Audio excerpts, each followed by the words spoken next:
విమలపటీ కమలకుటీ పుస్తక రుద్రాక్ష శస్తహస్తపుటీ కామాక్షి పక్ష్మలాక్షి కలిత విపంచీ విభాసి వైరించి వాగర్థావివ సంపృక్తౌ వాగర్థ ప్రతిపత్తయే జగతః పితరౌ వందే పార్వతీ పరమేశ్వరౌ. గురవే సర్వలోకానాం భిషజే భవరోగిణాం నిధయే సర్వవిద్యానాం దక్షిణామూర్తయే నమః. నారాయణ సమారంభాం వ్యాసశంకరమధ్యమాం అస్మదాచార్యపర్యంతాం వందే గురుపరంపరాం. శృతిస్మృతిపురాణానామాలయం కరుణాలయం నమామి భగవత్పాదశంకరం లోకశంకరం. అజ్ఞానాం జాహ్నవీతీర్థం విద్యాతీర్థం వివేకినాం సర్వేషాం సుఖదం తీర్థం భారతీతీర్థమాశ్రయే శ్రీభారతీతీర్థమాశ్రయే. భజే శ్రీచక్రమధ్యస్థాం దక్షిణోత్తరయోः సదా శ్యామావార్తాళి సంసేవ్యాం భవానీం లలితాంబికాం. శివాయ గురవే నమః. శివాయ గురవే నమః. శివాయ గురవే నమః. శ్రీమాత్రే నమః. శ్రీమాత్రే నమః. శ్రీమాత్రే నమః. శ్రీ విష్ణురూపాయ నమః శివాయ. శ్రీ విష్ణురూపాయ నమః శివాయ. శ్రీ విష్ణురూపాయ నమః శివాయ.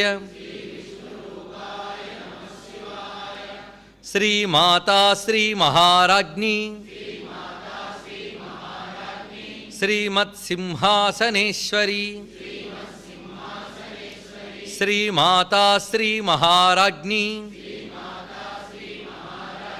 శ్రీమత్సింహాసనేశ్వరి.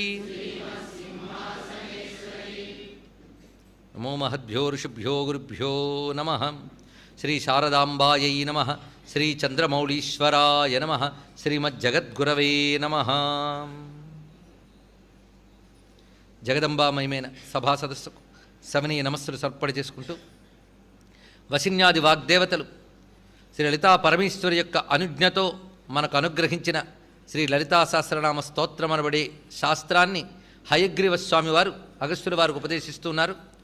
నిన్నటి రోజున మిత్రరూపిణి అనే నామం గురించి వివరించుకోవడం జరిగింది. దీనికి ఉన్నటువంటి రెండు రకాల భావములు కూడా, ఒకటి సర్వజీవ సుహృత్ స్వరూప అని, సర్వజీవులకు సుహృత్ స్వరూపిణి అంటే మిత్రుని వలె అనుగ్రహించే తల్లి. ఇది భోక్తారం యజ్ఞ తపసా సర్వలోక మహేశ్వరం సుహృదం సర్వభూతానాం జ్ఞాత్వా మాం శాంతిమూర్ఛిత అని గీతలో స్వామి చెప్పిన వాక్కుతో సమన్వయించుకున్నాం. అదేవిధంగా మిత్రరూపిణి అంటే మిత్రాది ద్వాదశాదిత్య రూపిణి. పైగా మిత్రుడు అనేవాడు దినాభిమాన దేవత అని చెప్పబడుతూ ఉంటాడు. అందుకే ప్రాతకాలంలో మిత్రోపస్థానంతోనే సంధ్యావందనం చేసుకోవడం ఉన్నది. అందుకే సంధ్యాస్వరూపిణి అమ్మవారిని కూడా ఇక్కడ భావన జరుగుతున్నది. తర్వాత నిత్యతృప్త భక్త నిధి నియంత్రి నిఖిలేశ్వరి. ఇక్కడ కూడా ఆ పరతత్వస్వరూపుడైన అమ్మవారి యొక్క వైభవాన్ని వివరిస్తున్నారు ఈ నామాల్లో వసిన్యాది వాగ్దేవతలు. నిత్యతృప్త అమ్మవారు ఎల్లవేళలా తృప్తిగా ఉంటారట. తృప్తి అనేది బయట వస్తువు వల్ల వచ్చేదే అయితే ఒకప్పుడు ఉంటుంది, ఒకప్పుడు పోతూ ఉంటుంది. ఆ వస్తు సంయోగంలో తృప్తి ఉంటుంది, వస్తు వియోగంలో అసంతృప్తి ఉంటుంది. అయితే తృప్తి అనేది ఆత్మ విషయం. ఆ స్వయంగా సచ్చిదానంద స్వరూపుడైన అమ్మవారు కేవలం బ్రహ్మానంద రూపిణి కనుక నిత్యతృప్త. నిత్యతృప్తి అనేది అమ్మవారి యొక్క ప్రధానమైన స్వరూపం. ఇది సచ్చిదానంద బ్రహ్మస్వరూపం అని చెప్పడం దీని యొక్క భావం. భక్త నిధి తర్వాతి మాట ఇది, భక్తుల పాలిటి నిధి. ఇక్కడ నిత్యతృప్త భక్త నిధి అని చెప్పడంలో ఉన్న అనుబంధం కూడా తర్వాత చెప్పబోతున్న నామాలతో కలిసి ఉంటుంది. భక్త నిధి అంటే భక్తులకు నిధి వంటిది. నిధి అంటే అక్షయ సంపద అని. అంతేకాదు అన్నీ దేని యందు ఉంటాయో అది నిధిట. అలాగే సర్వభక్తులు ఏ తల్లిని ఆశ్రయించి ఉన్నారో ఆ తల్లి భక్తనిధి, భక్తుల పాలిటి పెన్నిధి అని అంటూ ఉంటాం లోక వ్యవహారంలో. అందుకు భక్తులకి తరగని సంపద అమ్మవారు. వాళ్ళు అమ్మవారి వల్ల సంపదలు ఆశించారు, అమ్మవారే సంపద అనుకుంటారు. ఇది కొంచెం ఆలోచించవలసిందే. సరిగ్గా భక్తనిధి అర్థం కావాలంటే త్యాగరాజ స్వామి కీర్తన మనం స్ఫురణకు తెచ్చుకోవాలి. నిధి చాలా సుఖమా, రాముని సన్నిధి సేవ సుఖమా అన్నాడు. రామ సన్నిధే నిధి, అందుకు అమ్మవారే ఒక నిధి అని భక్తులు తెచ్చుకుంటారు. అది భక్తనిధి మాటలు. అంతేకాదు అమ్మవారిని ఆశ్రయించిన వారికి అన్ని సంపదలు అక్షయంగానే లభిస్తాయి గనక భక్తనిధి అని మరొక భావం కూడా ఇక్కడ కనబడుతున్నది. అయితే భక్తనిధికి మరొక అద్భుతమైన భావం కూడా ఆవిష్కరించవచ్చు. భక్త అనే శబ్దానికి శాస్త్రపరమైన అనేక అర్థములు ఉన్నాయి.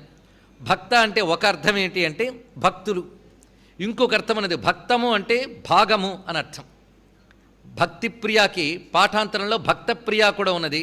భక్తులంటే ప్రీతి కలిగిందని అర్థం చెప్పుకున్నాం. కానీ కొన్ని చోట్ల మరొక వ్యాఖ్యానం కూడా ఇచ్చారు మహానుభావులు. భక్తము అంటే భాగము. అంతేకాదు సామవేద గానముల్లో కొన్ని పద్ధతులు ఉన్నాయి. ఆ పద్ధతులకు భక్తములు అని పేరు. ఓముచ్యుద్గీత భక్తేరవయవ పదవీం అని అప్పయ్య దీక్షితుల వారు కూడా చెప్తారు ఈ విషయాన్ని. అది సామగానముల్లో రకరకములైన పద్ధతులకు భక్తములని పేర్లు. అందుకు అక్కడ భక్తప్రియ అంటే సామగాన ప్రియ అని అర్థం తీసుకుని వ్యాఖ్యానం చెప్పారు. అలాగే భక్తము అంటే భాగము అని అర్థం తీసుకుంటే ఈ ప్రపంచమంతా భాగములుగానే కనిపిస్తున్నది. 24 తత్వములతో కూడినటువంటి ప్రకృతి అంతా భాగములే. ఈ భాగములుగా ఉన్నటువంటిదంతా ఈ ప్రపంచం. ఈ ప్రపంచమంతా ఎవరిని ఆధారం చేసుకునిందో అది భక్తనిధి అని అర్థం. భాగములుగా ఉన్న ఈ ప్రపంచానికి నిధి వంటిది, ఆధార స్వరూపమై ఉన్నటువంటిది అని అర్థాన్ని కూడా ఇక్కడ చెప్పుకోవచ్చు. ఎందుకంటే తర్వాతి నామాలతో అనుబంధం ఇది. అంటే మధ్యలో భక్తనిధి అంటే భక్తుల పాటి పెన్నిధి అని చెప్పినప్పుడు తర్వాత పూర్వాపర సంబంధం మనం చూసుకోవాలి కదా. దాని ప్రకారం కూడా ఇది చక్కగా ఉన్నది. నిత్యతృప్త భక్తనిధి అంటే నిత్యతృప్త స్వరూపురాలు గనక భక్తుల పాటి పెన్నిధి, అది కూడా చక్కగా ఉన్నది. ఎందుకంటే సృష్టిలో మనం సంపదలు ఆశిస్తున్నాం, కానీ మనం ఆశిస్తున్న గొప్ప సంపద ఏది నిజానికి? ఆనందం. ఆనందం అంటే సంతోషం, అది తృప్తి అనేది. ఆ తృప్తి ఆవిడ దగ్గర నిత్యము అఖండముగా ఉన్నది. అలాంటి తల్లిని పట్టుకుంటే మన భక్తనిధి కాదా? అది అదేవిధంగా ఇందాక చెప్పిన ప్రపంచము యొక్క భాగములతో కూడింది ప్రపంచం, దానికి ఆధారమైంది భక్తనిధి అని. దానికి అనుబంధంగా తర్వాతి నామాలు నియంత్రి నిఖిలేశ్వరి 2 నామాలు చెప్పారు. నియంత్రి అంటే కంట్రోలింగ్ పవర్ ఆంగ్లంలో చెప్పాలంటే. మొత్తాన్ని జగత్తునంతా నియమిస్తున్నది ఆ తల్లి, అందుకే నియామకురాలు. ఎవరిని నియమిస్తుంది? ప్రత్యేకించి ఏం చెప్పలేదు, నియంత్రి అన్నారు. ఎవరిని నియమిస్తుందని? ఎవరిని నియమించదు? సర్వులను నియమించే తల్లి, అందుకే నియంత్రి, అన్నిటికీ నియామకురాలు అని అర్థం. అందుకే సర్వాన్ స్వేషు కృత్యేషు వ్యవస్థాపయతీతి నియంత్రి అని మరొక అర్థం చెప్పారు. సృష్టిలో ప్రతివారిని వారి కృత్యముల యందు నియమిస్తున్నది ఆ తల్లి. దేవగణములందు వసు రుద్ర ఆదిత్యులు, అలాగే పితృగణములందు అగ్నిశ్వాత్తులు బర్గిషదులు మొదలైనటువంటి వారు, ఇలాగ దేవపితృగణాలని, తర్వాత సర్వజీవులని వారి స్థితుల్లో నియమించేది ఆ తల్లి. ఆవిడ పెట్టి నియామకాన్ని అనుసరించే పంచభూతాలు కూడా ప్రవర్తిస్తూ ఉంటాయి. అందుకే సర్వ ప్రకృతిని కూడా విశ్వాన్ని కూడా వాటి కృత్యముల యందు నియంత్రించే తల్లి నియంత్రి. తర్వాత నిఖిలేశ్వరి, అన్నిటికీ శాసకురాలుగా ఉన్నది. నిఖిలమునకు ఆవిడ ఈశ్వరి. నిఖిలం అంటే సమస్తమైన భువనములకు ఆవిడే ఈశ్వరి. ఇలా ఇక్కడ నియంత్రి నిఖిలేశ్వరి 2 కూడా ఆవిడ పరమేశ్వరి అనే విషయాన్ని చెప్తున్నాయి. నిత్యతృప్త అనే మాట ఆవిడ యొక్క పరతత్వ స్వరూపాన్ని ప్రతిపాదన చేస్తున్నాయి. మైత్ర్యాది వాసనాలభ్య. ఇప్పుడు మరొక దివ్యనామంలో ప్రవేశించాం. ఇవన్నీ కూడా సాధకులకు ముఖ్యమైనటువంటి నామములు. ఇదొక శాస్త్రం అని చెప్పుకున్నాం కదా. సిద్ధి ఏదో అది ఇక్కడే చెప్తున్నారు, సాధన ఏదో ఇక్కడే చెప్తున్నారు. అందుకు అమ్మవారి సాధన అంటే మంత్రం పుచ్చుకు జపం చేయడమే కాదు. ఆధ్యాత్మిక సాధన అంటే ఒక రోజు మొత్తం మీద 1 గంట 2 గంటలో 5-6 గంటలో చేసేటువంటి అనుష్ఠానం మాత్రమే కాదు. మన యొక్క మొత్తం ప్రవర్తన కూడా ఆధ్యాత్మిక సాధనయే. ఇది తెలుసుకోవాలి. మొత్తం ప్రవర్తన పొద్దుట్ లేచిన దగ్గర నుంచి తిరిగి నిద్రపోయే వరకు మన యొక్క ప్రవర్తన అంతా ఆధ్యాత్మిక సాధన కావాల్సిందే. అంటే దేవుడు మందిరంలో చేసేటువంటిది మాత్రమే కాకుండా మన నిత్య జీవన సరళిలో కూడా మనం ఎలా ఉంటాము అనేది మన సాధనకి ప్రధానమైన అంశం. అందుకే ధర్మబద్ధమైన సంపాదన, ధర్మానికి వినియోగించడం, అదేవిధంగా ప్రపంచంలో మానవ సంబంధాలు ఎలా ఉండాలి ఇది తెలుసుకోవాలి. ఎందుకంటే మనం మానవులతో తిరుగుతున్నప్పుడు ఆ మానవ సంబంధాలు ఎలా ఉండాలి అంటే దానికి మైత్ర్యాది వాసనలు అని ఒక మాట చెప్పారు. ఈ మైత్ర్యాది వాసనలతో ఉంటేనే అమ్మవారు లభిస్తున్నారట. నిన్న మనం చెప్పుకున్నట్టు పుణ్యలభ్య నామానికి ఎలాగైతే వివరం చెప్పుకున్నామో అవన్నీ ఒక దగ్గరికి తెచ్చుకోవాలి. పుణ్యలభ్య, భక్తిగమ్య, భక్తిప్రియ ఇత్యాదులన్నీ ఒక దగ్గర తెచ్చుకుంటే సాధకుడికి ఉండవలసిన లక్షణములన్నీ తెలుస్తాయి. అలా మనకి లలితా సహస్రనామ స్తోత్రం అనే శాస్త్రం గొప్ప నియమాలను మనకు శాసిస్తున్నది. ఈ ధర్మములు మైత్రి ఆది వాసనలు. ఈ వాసనలు ఆది అని చెప్పారు. ఆది అంటే మొదలైన అని. అయితే మైత్రి మొదలైన అంటే మొదలైనవేవో ఇక్కడ చెప్పారా? దీనికి మనకి ప్రసిద్ధి చెందినటువంటి ఋషులు ఇచ్చిన శాస్త్రముల సహాయం కావాలి. అవి మనం పరిశీలిస్తే ఆ శాస్త్రము పతంజలి యోగ సూత్రాల్లో ఈ మాటలు వాడాడు. మైత్రి ఆది వాసనలు అనే శబ్దము పతంజలి చెప్పినటువంటి విషయం. ఆ ఆది ఏమిటో ఆయన చెప్పాడు. అవి తెచ్చుకోవాలట యోగి అయినటువంటి వాడు, అంటే సాధకుడైన వాడు. మీరు ఏ ఆధ్యాత్మిక సాధన చేయండి, ఇది మాత్రం చాలా అవసరం. వాసనలు అంటే సంస్కారములు.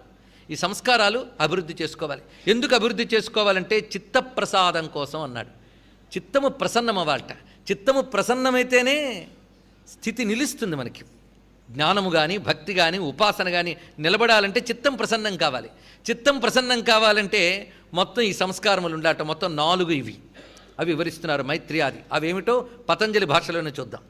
మైత్రి కరుణ ముదిత ఉపేక్షాణం సుఖదుఃఖ పుణ్యాపుణ్య విషయాణం భావనాత చిత్తప్రసాదనం అని మహానుభావుడు పతంజలి యోగ సూత్రాల్లో చెప్పినటువంటి మాట.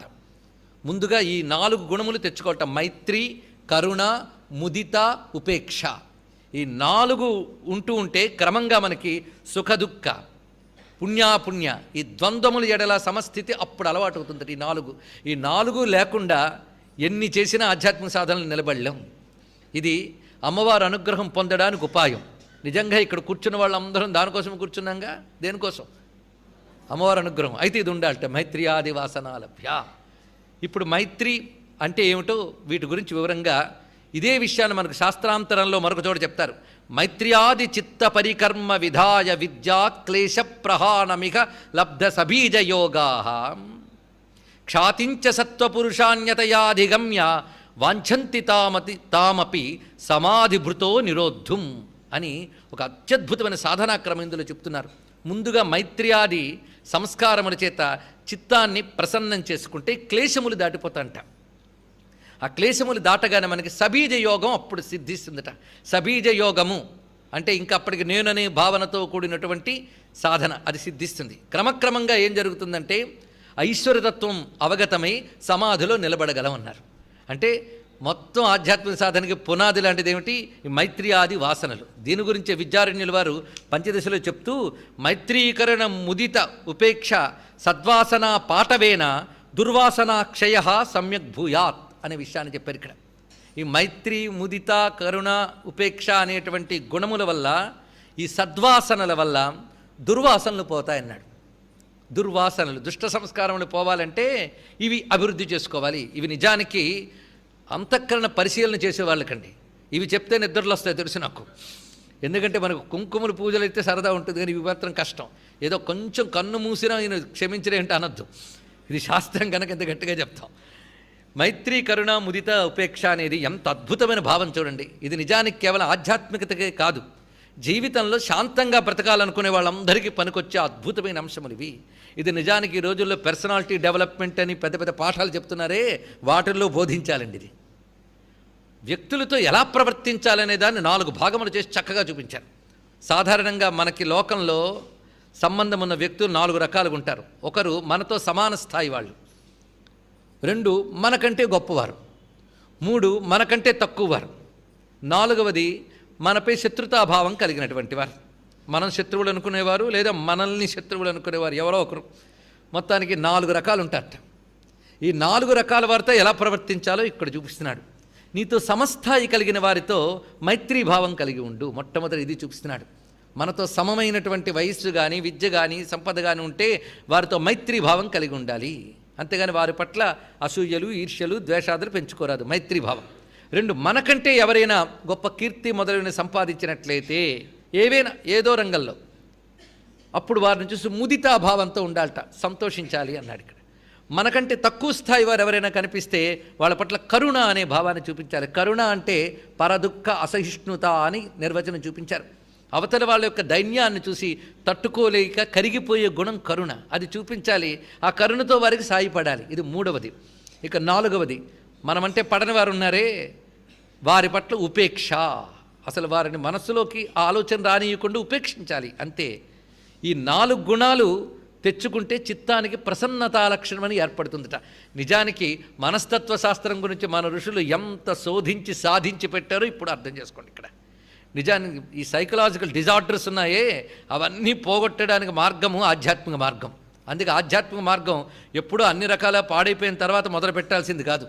మొదటి నుంచి బాగా బతకాలనుకున్న వాళ్ళందరూ ప్రారంభించుకోవాల్సింది.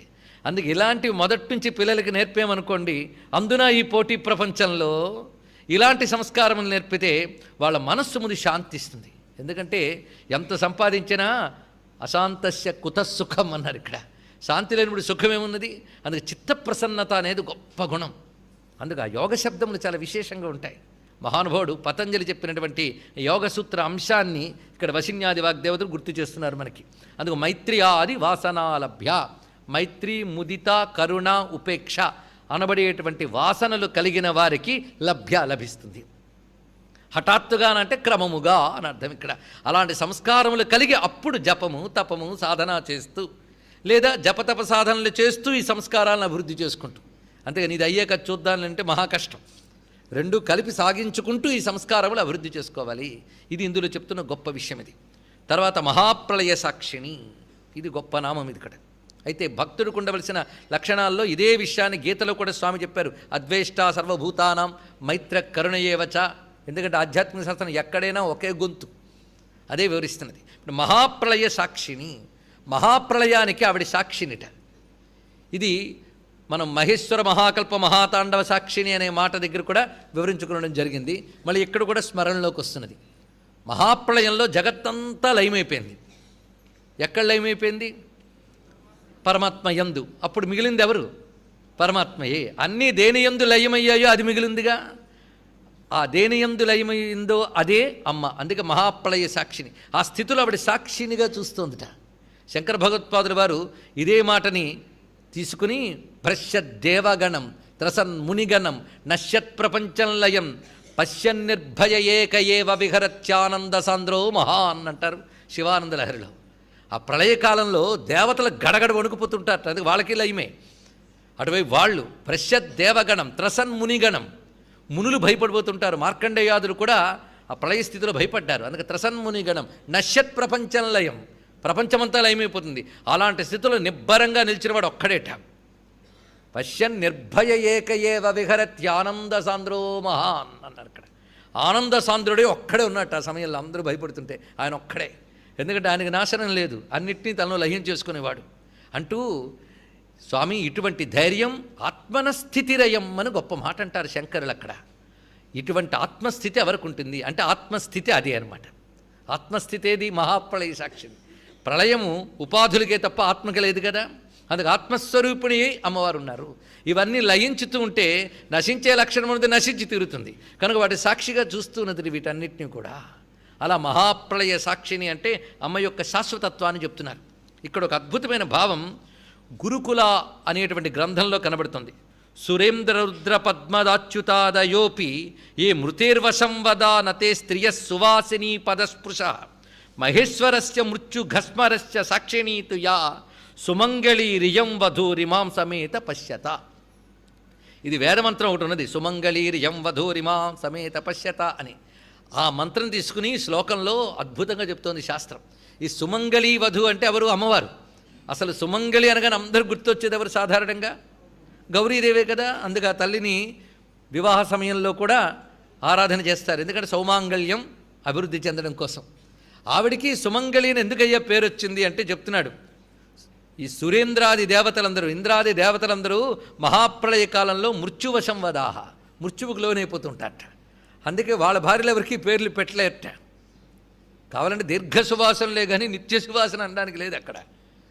ఒక్క ఈవిడికి మాత్రం ఉందిట. సుమంగళీర్యం వధూరిమ అనే మంత్రం అమ్మవారిదే అంటున్నాడు ఇక్కడ ఈ శాస్త్రవేత్త.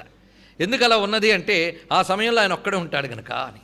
ఇది కల్పోపసంహరణ కల్పిత తాండవస్య దేవస్య ఖండపరశోప్పర భైరవస్య పాశాంకుశైక్షవ శరాసన పుష్పబాణే సా సాక్షిని విజయతే తవ మూర్తి రేఖ అని పంచదశి స్తవంలో చెప్పబడుతున్న ఒక అద్భుతమైన మాట ఇది. కల్పకాలంలో కల్పాంతకాలంలో సర్వ జగత్తుని సంహరించి ఆ పరమేశ్వరుడు ప్రకాశిస్తూ ఉంటే సాక్షిగా చూస్తూ ఉంటుంది ఆ తల్లి. కనుక శాశ్వతరాలు అని చెప్పడమే ఈ మహాప్రళయ సాక్షిని అనేటువంటి మాటలు ఉన్నటువంటి విషయం. ఇక్కడ ఒకటి గమనించుకోవాల్సింది మరొకటి, యోగపరంగా చూస్తే ప్రళయాలు 3 రకాలుగా ఉంటాయన్నారు. నిత్య ప్రళయం ఒకటి, అలాగే జగత్తుకి కలిగేటువంటి కల్పాంతకాలంలో కలిగే ప్రళయం మరొకటి, బ్రహ్మగారికి ఒక ప్రళయం ఉంది మళ్ళీ బ్రహ్మప్రళయం. అది ఇప్పుడు వ్యవహారంలో బ్రహ్మప్రళయం అని ఒక మాట అంటూ ఉంటారు, తట్టుకోలేని వాటిని.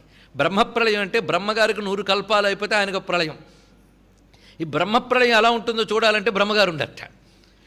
ఆయన కల్పాంతకాల ప్రళయాన్ని చూడగలడు ఆయన, కానీ బ్రహ్మప్రళయం చూడగలిగేది ఒక్కడే, పరమేశ్వరుడు ఒక్కడే. ఇది బ్రహ్మప్రళయం ఆయనకి అన్నాడు.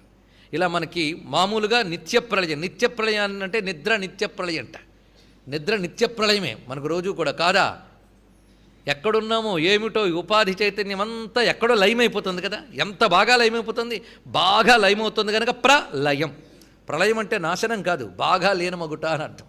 ఎంత బాగా లీనమైందంటే మళ్ళీ పొద్దున్న ఎంత అవసరం అంత బయటకు వస్తుంది. మళ్ళీ అంత చక్కగా లీనం చేసుకున్నవాడు ఎవడు. అందుకే విశ్రాంతి స్వరూపాన్ని శివ అంటారండి. శరతే ప్రాణినో యత్ర స శివ అని మరొక నిర్వచనం. విశ్రాంతి స్థానంట పరమేశ్వరుడు. ఎలాంటి విశ్రాంతి స్థానం అంటే ఆడి ఆడి అలసిపోయిన పిల్లవాడు తల్లి ఒళ్ళో ఎలా విశ్రాంతి తీసుకుంటాడో ఆడి ఆడి అలసిన జీవుడు ఈశ్వరుని ఒళ్ళో అలా విశ్రాంతి తీసుకుంటున్నాడు. ఆ విశ్రాంతి భావన ఆ నిద్రలో మనం అనుభవిస్తున్నాం. అందుకే మంచి నిద్ర పట్టాలని ఎన్ని యాతనలు పడతామండి. నిజంగా భాగ్యమే సుఖమే అయితే దానికోసం పడే యాతన కంటే మంచి నిద్ర కోసం ఎక్కువ మన యాతన పడుతూ ఉంటాం, అవునా లేదా? ఏదో ఉంది దాంట్లో. అయితే ఇది నిత్య ప్రళయం. ఇక మహాప్రళయం కల్పాంతకాలంలో, ఇక బ్రహ్మప్రళయం. అది ఇవి మామూలుగా జగతికి జీవుడికి వచ్చే ప్రళయం. అత్యంతిక ప్రళయం అని ఒక ప్రళయం ఉందిట. ఈ ప్రళయం ఉంటే చాలా ఆశ్చర్యం. మిగిలిన ప్రళయాల్లో మళ్ళీ రావడం ఉన్నది, ప్రతి ప్రళయంలో మళ్ళీ రావడం ఉంది. ఇవాళ నిద్రపోయిన వాళ్ళు పొద్దున్న లేవట్లే. అలాగే కల్పాంతకాలంలో ప్రళయంలో కూడా అన్నీ లీనమైపోయినా కర్మవాసనల బట్టి మళ్ళీ సృష్టి వస్తూ ఉన్నది. ఈ లీనమైన జీవులు కూడా మరొక రూపంతో రావచ్చు. అందుకే బెర్నాడ్ షా గొప్ప మాట చెప్పాడు. ఇవాళ రాత్రి నిద్రపోయి రేపు పొద్దున్న ఈ శరీరంలో లేస్తే నిద్ర అని పేరు, ఈ శరీరంలో నిద్రపోయి మరో శరీరంలో లేస్తే చావని పేరు అని చెప్పాడు. గొప్ప విషయం. ఎంత గొప్ప నిర్వచనం చెప్పాడు. భారతీయ తత్వం అర్థం చేసుకున్నటువంటి ఒక పాశ్చాత్య రచయిత బెర్నాడ్ షా. మొత్తానికి ఇవన్నీ మనకి కనిపిస్తున్నవి. అయితే ఇవన్నీ మళ్ళీ రావడం ఉంది. కానీ యోగి చేసే అవస్థ అంతా కూడా ప్రళయం కోసమే సాధన. ప్రళయం అంటే బాగా లయమైపోవాలి, మళ్ళీ తిరిగి వెనక్కి రాకూడదు. యద్గత్వా ననివర్తంతే తద్ధామ పరమమ్మ అని చెప్పినట్టు దేంట్లో లీనమైతే మరి వెనక్కి తిరిగి రామో అదే గొప్ప ప్రళయం కదా. కనుక అది ఆత్యంతిక ప్రళయము అని చెప్పబడుతుంది. అలాంటి మహాప్రళయంలో ఎవరున్నారు? ఈ జీవుడు కూడా లయమైపోయింది, జీవభావం లేదు, ఉన్నది ఒక్కటే తత్వం. అది సాక్షిభావంగా దేనికి అంటకుండా చూస్తున్న సమగ్ర జ్ఞాన రూపము. సాక్షి అంటే సమగ్ర జ్ఞానము ఇది, అంతేగాని ఏమి అంటకుండా ఉన్నదని మాత్రమే అర్థం కాదు. సమగ్ర జ్ఞాన రూపిణి, ఆ సమగ్ర జ్ఞాన రూపమైన పరమ చైతన్యమే సాక్షిని. కనుక మహాప్రళయం అంటే మోక్షము. ఆ మోక్ష స్థితిలో ఉండేటువంటి సమగ్ర జ్ఞానస్వరూపిణి మహాప్రళయ సాక్షిని. ఇది అసలైన అర్థం. మనం ఇందుకు చెప్పినవన్నీ అసలైనవి కావా? అవి నిజమే, అవి వ్యవహారంలో సత్యం, ఇది పరమార్థ సత్యం. అందుకే మహాప్రళయ సాక్షిని, పరాశక్తి పరానిష్టా ప్రజ్ఞాన ఘన రూపిణి. నిజానికి ఉపనిషత్తులు ప్రతిపాదించేటువంటి ఔపనిషద బ్రహ్మం అంటారే పరబ్రహ్మ, అది అమ్మవారే అని ఎంత చక్కగా ప్రతిపాదన చేస్తున్నారు. అమ్మవారికి పరాశక్తి అని పేరు. పరా అంటే సర్వోత్కృష్టము అని అర్థం. దేనిని మించి మరొకటి లేదో దానికి పరము పరమము అని అంటాం. అటువంటి పరమమైన శక్తి అమ్మవారు. ఇప్పుడు మనం ఇక్కడ దాకా వచ్చామంటే శరీరానికి ఉన్న శక్తి వల్ల వచ్చాం కనుక మనకిప్పుడు రావడానికి ఏది శక్తి? శరీరం శక్తి. శరీరానికి ఏది శక్తి? అన్నము శక్తి. ఇలా ఏదో చెప్పుకుంటాం, ఒకదానికి శక్తి అని చెప్తూ ఉంటాం. కానీ వీటి అన్నిటి యందు శక్తిగా వ్యాపిస్తూ ఉన్నది ఆ తల్లికి. వేరే శక్తి ఏది అక్కలేదు, ఆవిడే శక్తి. ఆవిడ్ని మించి మరొక శక్తి లేదు కనుక పరాశక్తి. ఇది పరమాత్మ యొక్క శక్తి, పరమాత్మకి సహజమైన శక్తి. ఇది మనకి ఎవడో చెప్తుంటాడు ఫలానా పానీయమే సీక్రెట్ ఆఫ్ మై ఎనర్జీ అని. కనుక ఇంకో వస్తువు వల్ల వచ్చే శక్తి అంటే అసహజం. దీపానికి కాంతి సహజం, సూర్యుడికి వెలుగు సహజం. అలాగే పరమాత్మకి సృష్టినంతటినీ చేయగలిగిన శక్తి సహజం. ఆ సృష్టినంతటినీ చేయగలిగిన పరమాత్మ యొక్క శక్తిని పరాశక్తి అని అంటారు. అందుకు పరాస్య శక్తిర్వివిధైవ శ్రూయతే స్వాభావికే జ్ఞాన బలక్రియాచ. అది ఉపనిషత్తు. అది స్వాభావికి జ్ఞాన బల క్రియ అని చెప్పబడుతున్న పరా అస్య శక్తి వివిధైవ శ్రూయతే. ఆయన యొక్క పరాశక్తే అనేక రకములుగా చెప్పబడుతున్నది. కనుక ఇప్పుడు అనేక రకాలుగా చెప్పుకుంటున్న లలితాంబ ఎవరు?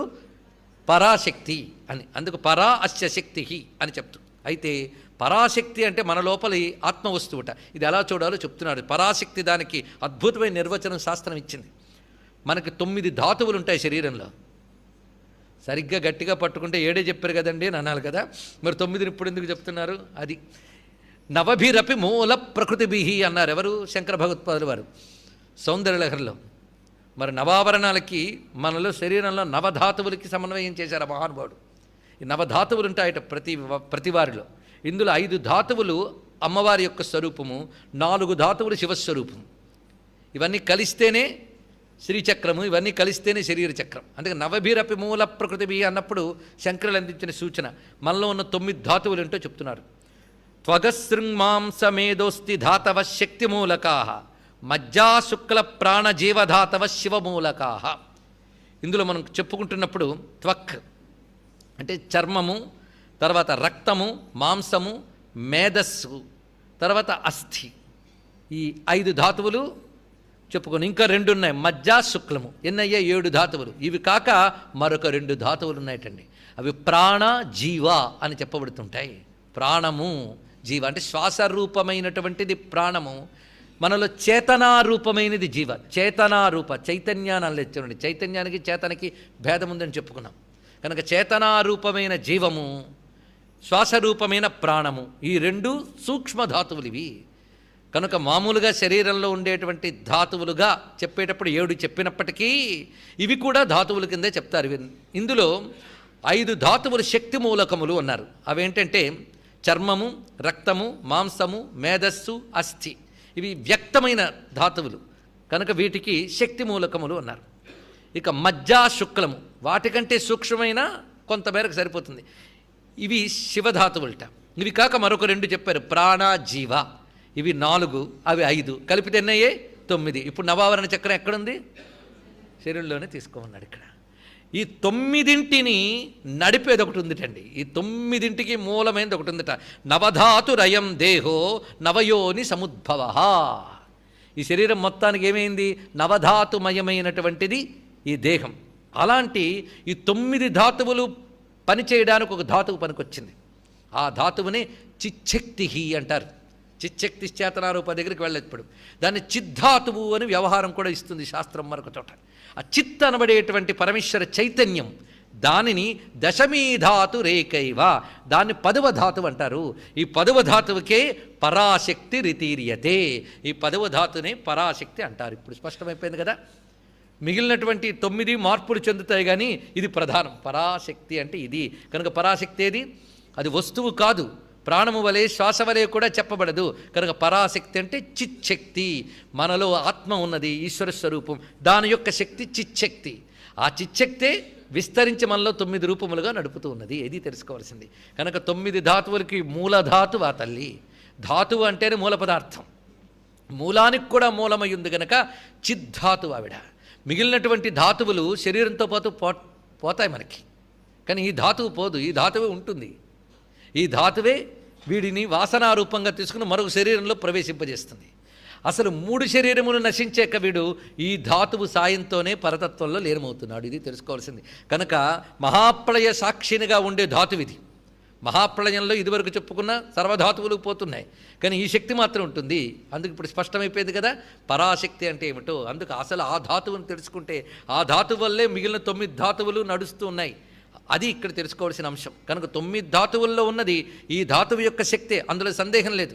కానీ 9 ధాతువులు సమయానుగుణంగా లయించిపోయినా ఈ 10వ ధాతువు మాత్రం ఉంటుంది. అదే అసలైన చిత్స్వరూపము. మనలో ఉన్నటువంటి చిచ్చక్తి, చిదేక రసరూపిణి అని చెప్పబడుతున్న తల్లే పరాశక్తి.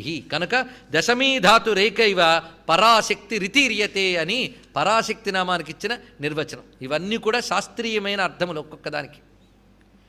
అదేవిధంగా యస్య యస్య పదార్థస్య యాయా శక్తిరుదాహృత సాసా విశ్వేశ్వరీదేవి శక్తి సర్వా మహేశ్వరీ అన్నారు. సృష్టిలో ఏ పదార్థం చూసినా దానికో శక్తి ఉంది కదా, కనుక ప్రతి పదార్థంలో ఒక శక్తి ఉన్నది. అలా ప్రతి పదార్థంలో ఉన్న శక్తే అమ్మవారు. ఇలా సర్వ పదార్థగత శక్తి యొక్క స్వరూపమే గౌరీం విదుర్బుధాహ, ఆ తల్లినే గౌరీ అంటారు అని పరాశక్తి అనే మాటని ఇక్కడ ఇంత చక్కగా ప్రతిపాదన చేశారు. ఇప్పుడు పరానిష్ఠ, ఇవన్నీ గట్టి గట్టి మాటలండి, చిన్న విషయములు కాదు. పరానిష్ఠ, పరానిష్ఠ అనే మాట అసలు సామాన్యమైనదా? నిష్ఠ అంటే ఏమిటి? సాధారణంగా కుదురుగా ఉండడాన్ని నిష్ఠ అని లోకంలో మనం వ్యవహరిస్తూ ఉంటాం. మరి పరానిష్ఠ అంటే అసలు కుదురుగా ఉండడం మనకు చేతనమునా? మానస వనచర వర సంచారము నిలిపి మూర్తి బాగుగా పొడగనేవారు ఎందరో మహానుభావులు. ఎంత గొప్ప సాధకుడండి ఆయన! సాధకుడండి, సిద్ధుడు, అందుకు గొప్పగా చెప్పాడు. మనసు నిల్ప శక్తి లేకపోతే మధుర గంట విరళ పూజ ఏమి చేయురా అన్నాడు. ఇక్కడ ఆ మనస్సు నిలపాలట. దేని యందు నిలపాలి? దేని యందు నిలిపినా గట్టిగా నిలిపితే నిష్ఠ, కానీ దేని యందు నిలపాలో దాని యందే నిలిపితే పరానిష్ఠ. ఇది తెలుసుకోవాల్సింది. దేని యందు నిలపాలి? పరస్మిన్, పరబ్రహ్మమునందు నువ్వు నిష్ఠగా నిలుపు. దాని యందు ఆ పరబ్రహ్మమునందు దేన్ని నిలిపోవు? మనోగత చైతన్యం నిలిపేవి కదా. అప్పుడు అందులో నిలిచే ఇంకా మనస్సు ఉందా? కేవలం చైతన్యం మాత్రమే మిగిలింది కదా. అది ఎప్పుడు తెలుస్తుంది? ఆ నిష్ఠ కుదిరితే తెలుస్తుంది. నిష్ఠ కుదిరితే తెలుస్తుంది. ఆ నిష్ఠ కుదిరినప్పుడు ఆ చైతన్యమే ఆ పరము అని తెలిసిన స్థితి ఏర్పడుతుంది. ఆ పరానిష్ఠ అనే మాట ఇంత గొప్ప మాట. ఇవన్నీ శాస్త్రీయ శబ్దములు గనక ప్రతిదానికి శాస్త్ర సహాయం తీసుకుంటూ అక్కడ ఏం చెప్పారో చెప్తున్నాం ఇక్కడ. అంతేగాని పరాశక్తి అంటే అందరికీ మూలమైన శక్తి అని ఒక్క మాట చెప్తే అయిపోయింది. కానీ 9 ధాతువులు చెప్పి 9 ధాతువులకి మూలమవుతూ వాటికి అతీతంగా ఉన్నటువంటి ధాతువు, దీనికి హాని క్షయము ఇత్యాదులు లేవు అని చెప్పడం శాస్త్రీయమైన నిర్వచనం. అలా పరానిష్ఠ అనే దానికి ఒక శాస్త్రీయమైన నిర్వచనం కనిపిస్తుంది మనకి. అది ఎలా వస్తుందో చెప్తున్నారు చూడండి. పరానిష్ఠ ఎంత సులభంగా వస్తుందో ఇలా చేస్తే, కానీ అది చేయడం సులభం కాదట. అది చేస్తే సులభం, అది చేయడం సులభం కాదు. ఇక్కడ అదేమిటంటే శాస్త్రాచార్యోపదేశై, మొట్టమొదటగా ఆచార్యోపదేశము ద్వారా శాస్త్రాన్ని పొంది, అంటే ఆచార్యుడు నోటుకొచ్చింది ఉపదేశిస్తే మరి వారు ఆచార్యుడు కాడు. కొంతమంది వచ్చి ఇవన్నీ పాతబడిపోయండి, నేటి కాలానికి మేము కొత్త ఒక కల్టిని తెచ్చామండి అంటాడు. అప్పుడు అనేక మార్లు చెప్పుకున్నాం, కొత్త కల్టి తెచ్చారంటే కొంప ముంచారని అర్థం. అని కొత్త కల్టులన్నీ కొంప ముంచుతాయి. ఆ సంప్రదాయ మార్గం ఒక్కటే మనకు కావలసింది. అందుకే అది శాస్త్రం. ఆ శాస్త్రాన్ని ఎవడు ఉపదేశిస్తాడు? వాడు ఆచార్యుడు. వాడు ఆచరిస్తూ మన చేత ఆచరింపజేస్తే ఆచరతి ఆచారయతి ఇది ఆచార్య, అతన్ని ఆచార్యుడు అంటున్నాం. అందుకు శాస్త్రాచార్యోపదేశై తర్కై శాస్త్రానుసారిభి, ఎంత గొప్పగా మాట చెప్పాడు చూడండి. గురువు చెప్పినటువంటి ఉపదేశాన్ని తీసుకుని శాస్త్రసమ్మతమైన తర్కముతో విచారణ చేసి, ఆ తర్కంతో విచారించి అంటే అది కావలసినంత మన దగ్గర తర్కం శాస్త్రసమ్మతమైన తర్కం. అందుకే వేదో నిత్యమధీయతాం తదుదితం కర్మస్వనుష్ఠీయతాం అని చెప్పినప్పుడు శంకర భగవత్పాల్ వారు అక్కడ ఆ శృతిమతస్తర్కోనుసంధీయతాం అని చెప్పాడు. వేదసమ్మతమైన తర్కాన్ని అనుసంధానం చెయ్యని. అందుకు శాస్త్రాన్ని గురువు ద్వారా తీసుకుని విచారణ చేయాలట. విచారణ చేస్తూ ఉంటే సర్వసాక్షితయాత్మానం సమ్యక్ నిశ్చిత్య సుస్థిర. అప్పుడు ఈ శరీరతత్వాన్ని నుంచి ఆ నేనును వేరు చేయడం చేతనవుతుందండి. నేను శరీరాన్ని, నేను ప్రాణాన్ని, నేను బుద్ధిని, నేను మనస్సుని అనుకునేటటువంటి అజ్ఞానపు నిలుకడ నుంచి వెనక్కి మరలి స్వాత్మనోన్యతయా భాంతం సమస్తమ విశేషత. అప్పుడు తెలుస్తుంది ఆ నేనుకు మూలమైన చైతన్యం విశ్వమంతా వ్యాపకమై ఒకటే ఉన్నది అని తెలుసు. స్వాత్మమాత్రతయా బుద్ధ్వా పునఃస్వాత్మానమద్వయం శుద్ధం బ్రహ్మేతి నిశ్చిత్య స్వయం స్వానుభవేనిచ. అందుకు శుద్ధ బ్రహ్మము అంటే మాయా వికారము ఏమీ లేని శుద్ధ బ్రహ్మమే నేను అని స్థితికి వచ్చి అందులో నిశ్చయం లభించాలట. ఒక్కొక్కప్పుడు శాస్త్రం చెప్తున్నప్పుడు, తర్కం ఉపయోగించినప్పుడు, శ్రద్ధగా వింటున్నప్పుడు, ఎప్పుడు అది శ్రద్ధగా వింటున్నప్పుడు, మళ్ళీ గట్టిగా విచారణ చేసినప్పుడు నిజమే నేను శుద్ధ బ్రహ్మమును అనిపిస్తుంది. కానీ అది నిలబడాలట. ఆ నిలబడి నిశ్చయంచ స్వచిన్మాత్రే విలాప్య అవిక్రియే అద్వయే విలాపనంచ. ఎంత గొప్ప క్రమం చూపిస్తున్నాడండి. ఆ అద్వయమైన పరతత్వాన్ని తెలుసుకుని ఇంతవరకు మనం ఏవేవైతే అనుకున్న ఉపాధులు, ఆ ఉపాధుల యొక్క చైతన్యాన్ని అందులో లయం చేసేసి ఆ స్థితిలో బుద్ధ్వా కేవల రూపత, అప్పుడు కేవల స్థితి, అదే చిదానంద రూప శివోహం శివోహం. ఇంకోచోట అంటారు చిదానంద రూప శివ కేవలోహం.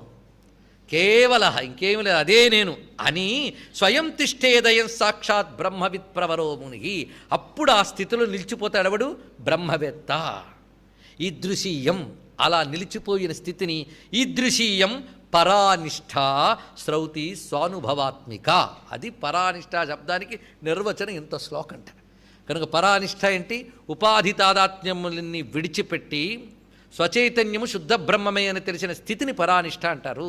అక్కడ తెలిసిన అనే జ్ఞానము శుద్ధ బ్రహ్మము వేరు కాదు, ఆ తెలివియే బ్రహ్మము అని తెలుస్తున్నది. ఇప్పుడు ఆ శుద్ధ బ్రహ్మ స్థితి ఏది? పరానిష్ఠ. అది ఇక్కడ ఈ పరానిష్ఠ అనే దానికి తేట తెలుగులో, నాటు తెలుగులో నారాయణదాస్ గారు చెప్తున్నారు చూడండి ఎంత గొప్పగా. కల మెలకువ కూర్కి కాని యున్కి అన్నారు ఇక్కడ. ఎంత గొప్పగా చెప్పారు ఇది. కళ మెలకువ కూర్కి కాని యున్కి. కళ మెలకువ కూర్కి అంటే తెలిసిపోయింది కదా, స్వప్నావస్థ, జాగ్రత్త అవస్థ, సుషుప్తి అవస్థ. ఈ మూడు కాని యున్కి అంటే తురీయ భూమిక. అక్కడ తురీయం అనేది చెప్పుకున్నాము, ఇక్కడ పరానిష్ట. అదే అంత చక్కగా చూపించాడు. ఇంకా ఆ స్థితిలో ఇసుమంత అయిన మనకు అజ్ఞానం అనే అవస్థ ఉంటుందా? ఏది ఆ స్థితిలో? అప్పుడు ఆ స్థితి ఎలా ఉంటుంది? కేవల జ్ఞానం మాత్రమే అక్కడ. ఇప్పుడు విచారణ దశలో కొంత ప్రపంచం, కొంత పరమాత్మ, దీన్ని వదిలించుకునే ప్రయత్నం చాలా యాతన పడుతూ ఉంటాం మనం. కానీ సిద్ధస్థితికి, పరానిష్ఠా స్థితికి వెళ్ళిపోయిన తర్వాత ఇంకా బ్రహ్మచైతన్యం తప్ప మరి ఏమీ లేదు కదా. అప్పుడు సాలిడ్ మిగిలింది ఏది? బ్రహ్మచైతన్యం సాలిడ్, ప్రజ్ఞాన ఘన రూపిణి. ఆ సాలిడ్ అనే మాటనే ఇక్కడ ఘన రూపిణి అని చెప్తున్నాం. ప్రజ్ఞాన ఘనం. ఈ ప్రజ్ఞాన ఘనం అనే మాట సామాన్యం కాదు, ఉపనిషత్ ప్రతిపాద్యం ఇది. అందుకే శ్రీ విద్యలో పూర్ణ దీక్షకు వెళ్ళినటువంటి వారికి మహావాక్యాలు ఉపదేశిస్తారు. ఎందువల్ల? అదొక సన్యాసమే, సామాన్యం కాదు, అదొక సన్యాసమే. అది వాడి వేషభాషలు యతీశ్వరుడు వేయకపోయినా ఆ దీక్షలో పంపించారెప్పుడో ఇంకా నువ్వు విచారణశీలుడివై స్వాత్మయవ దేవతా ప్రోక్త లలిత విశ్వవిగ్రహ అనేటువంటి తత్వంలో వెళ్ళిపోవయ్యా అని. కనుక లలిత ఎవరు? స్వాత్మ ఏవ. అది ఆ స్వరూపమేది? ప్రజ్ఞాన ఘనం, కేవల జ్ఞానం మాత్రమే. అవిద్య లేశ సంస్కార స్పర్శ కూడా లేదండి. అవిద్య లేశ మాత్రం కూడా లేదు, పూర్ణ జ్ఞానస్వరూపము. అదే ప్రజ్ఞాన ఘన రూపిణి. అది ఇక్కడ ఈ ప్రజ్ఞాన ఘన తత్వమే మనలో జాగ్రత్త స్వప్న సుషుప్తుల్లో సాక్షిగా ఉంటుందిట. జాగ్రత్త స్వప్న సుషుప్తీనాం సాక్షిభూత్యై నమో నమః. జాగ్రత్త స్వప్న సుషుప్తులు అందరికీ తెలుసు. ఇది అష్టోత్తర శతనామాలు కూడా చదువుంటారు. ఇవాళ పొద్దున్న ఇక్కడ కుంకుమార్చన చేసినప్పుడు కూడా చదివారు. కుంకుమ వేసిన వాళ్ళందరూ గుర్తుందా? కుంకుమ గుర్తుంది. ఈ నామం కూడా అన్నారు, నాకు వినపడింది అక్కడ మేడ మీద. జాగ్రత్త స్వప్న సుషుప్తీనాం సాక్షిభూత్యై నమో నమః. జాగ్రత్త స్వప్న సుషుప్తులు అందరికీ తెలుసు. సాక్షి, ఆ సాక్షి ఎవరు? అమ్మవారు. ఆవిడని పట్టుకోవాలి. అందుకే జాగ్రత్త స్వప్న సుషుప్తుల సాక్షి కోసం కదా మనం వెతుకుతున్నాం. ఆ వెతుకుతున్నప్పుడు అది పట్టుకోవాలి, అది కావాల్సింది. అప్పుడు ఏం చేయాలి? జాగ్రత్త స్వప్న సుషుప్తులకు అతీతమైన స్థితిని అందుకోవాలి. అందుకే కళ మెలకువ కూర్పు కనిపెట్టు తెలివి అన్నాడు ఇక్కడ నారాయణదాస్ గారు. ఎంత గొప్పగా చెప్పారు చూడండి. కళ మెలకువ కూర్పు అంటే సుషుప్తిని అర్థంలో వాడారు. వీటిని కనిపెట్టు తెలివి, వీటిలో సాక్షిభూతంగా ఉన్నటువంటి తల్లి. ఆ సాక్షి అర్థమైతేనే మహాప్రళయ సాక్షిని అర్థమవుతుంది. ఆ తర్వాత ఈ నామాలు ఎందుకు చెప్పారో అర్థమవుతుంది. తురియ స్థితే మహాప్రళయం. 5వ యునికి అయి అలరాలు వేర్పు అని వివరించారు ఇక్కడ. ఆ స్థితి అది. అందుకు అటువంటి ఆ తల్లి ప్రజ్ఞాన ఘనరూపిణి. ఇది దీని యొక్క ప్రధానమైన స్వరూపం. మాధ్వీపానాలస తర్వాత మాట ఇది. మాధ్వీపానాలస అంటే వెంటనే నిఘంటు అర్థం తీసుకొచ్చి, మాధ్వి అంటే మత్తును కలిగించేటువంటి ఒకానొక పానీయం, ముఖ్యంగా ద్రాక్షాసవము అని దీనికి నిఘంటు అర్థం. అంటే ద్రాక్షారసంతో చేసిన మత్తు పానీయం. ఆ మత్తు పానీయం తాగి దానితో అలసగా ఉందిట. అంటే ఆ మదమెక్కి ఉండడాన్ని అలసత్వము అంటారు అక్కడ. ఆ అలసత్వంతో అంటే ప్రపంచం పట్టకుండా ఒక పారవశ్య భావంతో ఉందిట. ఎందుకు ఆ పారవశ్యం వచ్చింది? మాధ్వీపానం వల్ల. కొంతమంది మాధ్వి అంటే ఇప్పకల్లు అని కూడా చెప్తూ ఉంటారు. కానీ ఇప్పకల్లు కావచ్చు, ద్రాక్షారసం కావచ్చు, అది పానం చేసి అమ్మవారు అలసగా ఉన్నట్ట. కనుకనే అది పెట్టాలి అమ్మవారికి అని వెంటనే తయారైతే అది మహాదోషం తెలుసుకోవాల్సింది. ఎందుకంటే ఆ అర్థంలో తీసుకోకూడదు. ఒకవైపు ప్రజ్ఞానఘన రూపిణి పరానిష్ట అని అద్భుతమైన ఉపనిషత్ ప్రతిపాద్యమైన శబ్దములు వాడి వెంటనే ఇప్పసారా తాగి మత్తెక్కిన దానా అని అంటారండి ఎవరైనా? ఒకప్పుడు శ్రీ విద్యని వామాచార పరాయణులు కొంతమంది ఆ విధమైన మార్గంలోకి తీసుకొచ్చారు. మకార పంచకమని తీసుకొచ్చి మద్యము ఇత్యాదులు, మత్స్యము మాంసము ఇత్యాది సభలో చెప్పుకోలేనటువంటి విధానములు ఉన్నాయి. అయితే ఇవన్నీ వామాచారం, వాటి వల్ల పరమార్థం లభించదు. అమ్మవారిది సమయాచారం. అది తీసుకొచ్చి మొట్టమొదటిగా వామాచారుల సంకెళ్లలో ఉండిపోయినటువంటి శ్రీవిద్య శుద్ధమైన బ్రహ్మ విద్య అని తెలుసుకుని దాన్ని తిరిగి ఉద్ధరించినటువంటి మహానుభావులు ఆదిశంకర భగవత్పాదులు వారు. అది తెలుసుకోవాల్సింది. వారికి ఆ మార్గాన్ని నిర్దేశించినటువంటి వారు ఎవరు? కొందరు అంటూ ఉంటారు, ఆదిశంకరులు శ్రీ విద్యోపాసన చేశారా, అంత ఉపనిషత్ భాష్యం రచించినటువంటి వారు, అందుకే సౌందర్యలహరి ఆయన రాశారో లేదో డౌట్ అండి అని తయారవుతాడు. వీళ్ళని ఏకదేశ పాండిత్యం అంటే వాళ్ళ ఉపనిషత్ భాష్యం తప్ప మరేమీ చదవలేదు కనుక అది చదివి ఇవన్నీ ఉపాసనలండి, మంత్రశాస్త్రం ఇవన్నీ అనవసరం అన్నవాళ్ళు ఉన్నారు. కానీ వాళ్ళు కొంచెం పూర్వాపరాలు చూస్తే శంకర భగవత్పాదుల యొక్క పరమ గురువులు గౌడపాదులు వారు శుభగోదయ స్తవమని అత్యద్భుతమైన రచన చేశారు. అదే శైలిలో సౌందర్యలహరి నడిచింది. అందుకు ఇది కూడా పరంపరగానే శంకరులు తీసుకున్నారు. ఆయన ఈ వామాచారుల సంఖ్యలలోంచి ఉన్నదాన్ని తీసుకొచ్చి సంస్కరించి ఇది సమయాచారం అని చూపించారు. ఆ సమయాచారం అని చెప్పడానికి ప్రమాణం ఏంటయ్యా అంటే లలితా శాస్త్రమే ప్రమాణం. పూర్తిగా అడగడుగున సమయాచార తత్పరాన్ని చెప్పడమే కాకుండా పరానిష్ట ఇవన్నీ వాడుతున్నారు. అందుకే ఈ పదములు అర్థం చేసుకునేటప్పుడు వేదాంత సహాయం తీసుకోవాలి. ఇలాంటి మకారంతో ఉన్నటువంటి ఈ సంప్రదాయం శంకర భగవత్పాదుల వారు అంతం చేసి తర్వాత అలాగ క్రమంగా కొనసాగుతూ మన పీఠముల ద్వారా రక్షింపబడుతూ వస్తున్నది. అలాంటి శంకరపీఠ పరంపరకు చెందినటువంటి ఒకానొక సత్సంప్రదాయాన్ని ఈ గుంటూరులో నెలకొల్పినటువంటి మహానుభావులు శ్రీ కళ్యాణానంద భారతీ స్వామి వారిని ఒక్కసారి మనం నమస్కారం చేసుకోవాలి. ఎందుకంటే ఆయనకు కళ్యాణానంద మాంతాచార్యులు వారు అని, మా అంతాచార్యులు వారు అని, ఈ మకారములన్నీ అంతం చేసేట ఆయన ఇక్కడ. అందుకు మాంతాచార్యుల వారని ఆయనకు మరొక పేరు. ఇది శుద్ధమైనటువంటి శంకర సంప్రదాయాన్ని తిరిగి ఉద్ధరించారు. అందుకు ఇప్పుడు మనం మాధ్వీపానాలస అనే మాటకు అర్థం ఇప్పుడు వెతుక్కోవాలి. మీరు ఈ రెండు కాదన్నప్పుడు నిఘంటువు పక్కకు పెట్టేయాలి కదా, పక్కకు పెట్టక్కర్లేదు. దీన్ని ఛాందస ప్రయోగం అంటారు. దీన్ని ఛాందసము అంటే వేద శబ్దం. ఇది మధువాతారుతాయతే మధుక్షరంత సింధవ మంత్రం ఉన్నది. అక్కడ మాధ్వీర్గావో భవంతు నః అక్కడ వాడారు మాధ్వీ శబ్దం. వేదంలో పట్టుకోవాలి ఇక్కడ. అందుకు ఎలా అన్వయించుకోవాలో చూడాలి. మాధ్వీర్గావో భవంతు నః అంటే ఆవులు మాకు మధువులు ఇచ్చుగాక, మధువులు ఇచ్చునుగా ఉండుగాక అని. అంటే ఆవులు మనకు మధువు ఇవ్వాలంటే క్షీరం ఇవ్వాలి. ఆవులు అంటే ఇక్కడ గోవులు అనగా వేదవాక్యములు. ఇది వేదవాక్యములు మాకు మధువునివ్వుగాక అంటే మనకు ఆనందకరమైనటువంటి స్థితిని ఇచ్చుగాక. ఇది దాని యొక్క అసలైన అర్థం. ఇప్పుడు మాధ్వి అంటే ఇప్పుడు ఏం తెలిసింది? గావహ అన్నప్పుడు వేదవాక్యములు, ఇక్కడేంటి వేదాంత వాక్యములు. వేదాంత వాక్యముల వల్ల కలిగిన జ్ఞానం, ఆ జ్ఞానం వల్ల కలిగిన ఆనందం అనే మధువు. మధువు అంటే తీయదనమండి, తీపి. తీపి అంటే ఆనందం. ఇది ఏది ఆనందమో దాన్ని తీపనాలి. ఒక్కొక్కప్పుడు తీపి ఆనందం కాదు, మహాప్రమాదం అది కొన్ని విషయాల్లో. కనుక ఆనందాన్ని తీపి అందాం, కానీ తీపిని ఆనందం అనొద్దు. ఒక ఆయన పాపం వాడికి తీపి పదార్థం వేయబోతే వద్దొద్దన్నట్ట. ఎందుకంటే బతుకు తీపి ఉంది కనుక ఈ తీపి తినట్లేదండి అన్నట్టండి. అది గొప్పగా చెప్పాడు వాడు. బతుకు తీపి ఉంది వాడికి, అందుకే ఈ తీపి తినట్లేదు. ఆ తీపి తింటే బతుకు ఉండదు. అది అందుకు అదొక తీపి ఉన్నది. సృష్టిలో బతుకు తీపి అనే ఒక మాట ఉన్నది. ఎంత వ్యవహారం చూడండి. కనుక తీపి అనే శబ్దం లోకంలో దేనికైనా ఆనందపదంగానే మనం వాడుతుంటాం. శ్రవణానికి మధురంగా ఉందండి అని, చెవికి మధురంగా ఉందంటే తీపే అక్కడ.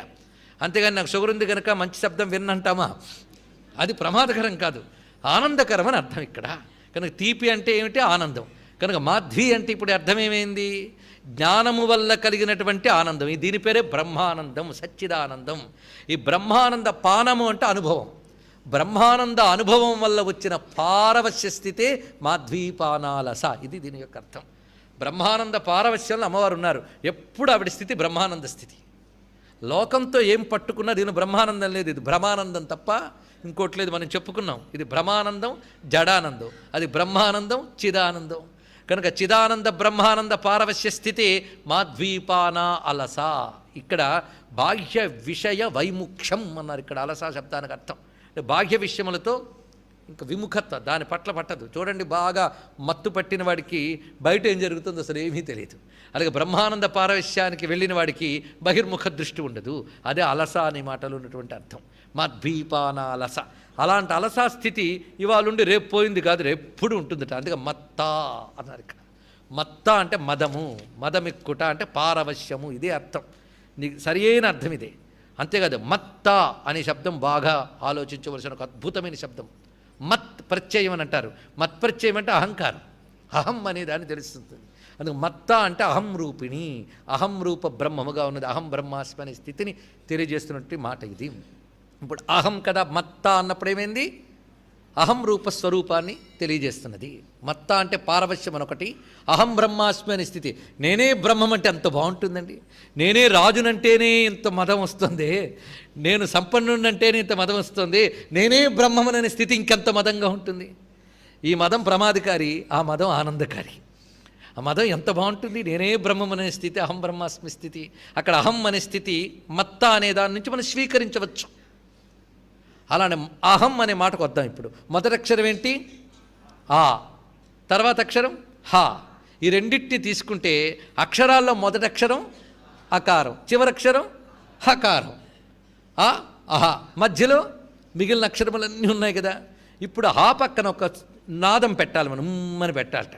ఆ హం అహం, అహం అహం అంటూ ఉంటారు మంత్రంట. కనుక ఆ అహా మధ్యలో ఉన్నవన్నీ ఏమిటి? అక్షరాలు. అక్షరాలన్నిటికీ కలిపేయమంటారు, అమ్మ రూపం అంటారు. అన్నీ అహంలోనే ఉన్నాయండి. అన్నీ దేంట్లో ఉన్నాయి? అహంలోనే ఉన్నాయి. కనుక నువ్వు ఏ మాటలు చెప్పు, ఏ విషయాలు చెప్పు, అక్షరాలతోనే చెప్తావు కదా. కనుక మాటకు దొరికేవి విషయములు అంటే అక్షరాలకు దొరికేవి. కానీ అక్షరాలన్నీ దేంట్లో ఉన్నాయి? అహంలో ఉన్నాయి. కనుక విషయ ప్రపంచమంతా దేనిలో ఉంది? అహంలో ఉంది. ఆలోచించుకోండి. కానీ అహం లోపల ఉన్నవేమిటి? అక్షరములు. అక్షరములకు ఏమంటారు? మాతృకావర్ణములు. తర్వాతి నామం మాధ్వీపానాలసా మత్త మాతృకావర్ణ రూపిణి. ఇది తర్వాతి మాట వెళ్ళవలసినది. కనుక ఆవిడెవరు? మాతృకావర్ణ రూపిణి. ఇది అహమిత్యేవ విభావయే భవాని అంటే ఇంత లోతుందండి. మీకు మొట్టమొదటి కుంకుమ పూజకి వెళ్ళినప్పుడు నేను భవానీని అహమని అంటాను అని అంటాం. అది కూడా అర్థం చేసుకో. ఆ మాట కూడా మనకు అర్థం. ఎప్పుడు ఇంతకాలం పూజ చేసి ఎప్పుడైనా అర్థం చేసుకున్నామా? అరుణాం కరుణాతరంగితాక్షి ఇన్ని మాలు చదివేం కదా, ఇలా నిలదీస్తున్నాను నేను అనుకోవద్దు. ఎప్పుడైనా ఇలాగే తిడతాడండి అనద్దు దయచేసి. మరి కూర్చోబెట్టిన వాళ్ళకి చెప్పడానికి వచ్చాను కనుక చెప్పించాల్సిన బాధ్యత అమ్మది కనుక ఇలా తప్పదు. మరి ఇన్నాళ్ళు అరుణాకరుణాతరంగితాక్షిని చదివేం కదా, ఏమిటి చదువుతున్నామని అనిపించిందా? అరుణాకరుణాతరంగితాక్షి మనీ అహం నేను ఇతి విభావయే భవాని, ఇలా భవానీదేవిని అరుణాకరుణాతరంగితాక్షిని భావిస్తున్నాను. ఇది మొదటి అర్థం అండి. ఆ తల్లిని అహమితి విభావయే, ఆ తల్లినే అహం అని భావన చేస్తున్నాను. అదే నా లోపల అహం రూప చైతన్యము. ఇది గ్రహించుకోవాల్సిన ప్రధానమైన అర్థం. అంటే అహమిత్యే విభావయే భవాని ఎక్కడికి తీసుకుపోయింది? భవానీ శబ్దమే గొప్ప భావం. అది మనం సౌందర్యలహరిలో భవానీ త్వందాశే దగ్గర చాలా వివరంగా చెప్పుకున్నాం. అందుకే భవానీ శబ్దం అంటే మళ్ళీ భవానీ భావనాగమ్య దగ్గరికి వెళ్ళిపోవాల్సిందే. అందుకు భవానీదేవిని అహమితి విభావయే, అహమని భావన చేస్తున్నాను. అహమని భావన రెండు రకాలు. నేను అనే చైతన్య అమ్మవారును ఒకటి, సర్వాక్షరములు అమ్మ రూపమే అని భావన చెయ్యుట. శ్రీవిద్య అనగా మాతృకావర్ణ భావనయే. ఇది ప్రధానంగా తెలుసుకుంది. అక్షరములే అమ్మవారు. అక్కడ అడుగు అడుగున అదే చెప్తున్నాడు. పరిశీలించండి. మొత్తం మొన్న విశుద్ధి చక్రలయ రక్తవర్ణ త్రిలోచన గుర్తు తెచ్చుకుంటే విశుద్ధి చక్రం నుంచి ఆజ్ఞాచక్రం వరకు చెప్పిన 50 అక్షరాలు అమ్మవారే అయితే అక్కడ తిరిగే ప్రాణమంతా 50 అక్షరాల మీద ఆధారపడింది కదా. ఈ 50 అక్షరాల సమిష్టి రూపం సహస్రారంలో అమ్మ రూపమే ప్రకాశిస్తున్నది. కనుక 50 అక్షరాలుగా విచ్చుకుని అమ్మ ఈ శరీరాన్ని ప్రసరింపజేస్తున్నది. కనుక ఆ తల్లిని తెలుసుకోవాలంటే 50 అక్షరాలను ఉపాసన చేయడమే ప్రధానమైన విద్య. అందుకే దానికి కుండలు నీకు ముడిపెట్టి మొత్తం వివరణ అంతా కూడా అక్షర ఉపాసన. అందుకే భారతీయ సంస్కృతిలో అక్షరాలకి చాలా ప్రాధాన్యం ఉందండి, చాలా జాగ్రత్తగా. అందుకే మొట్టమొదట అక్షరాభ్యాసం నాడు దిద్దించుతారు. ఎందుకు ఆ దిద్దించేటప్పుడు మాటి మాటికి అనిపించి మరి దిద్దిస్తారు. అదేదో ప్రాక్టీస్ కోసమో వాటి కోసమో కాదు, అక్షరాది దేవతలు అనుగ్రహించాలి. ఇది తెలిసి అక్షరం అమ్మ అని భావన చేయమని చెప్పారు.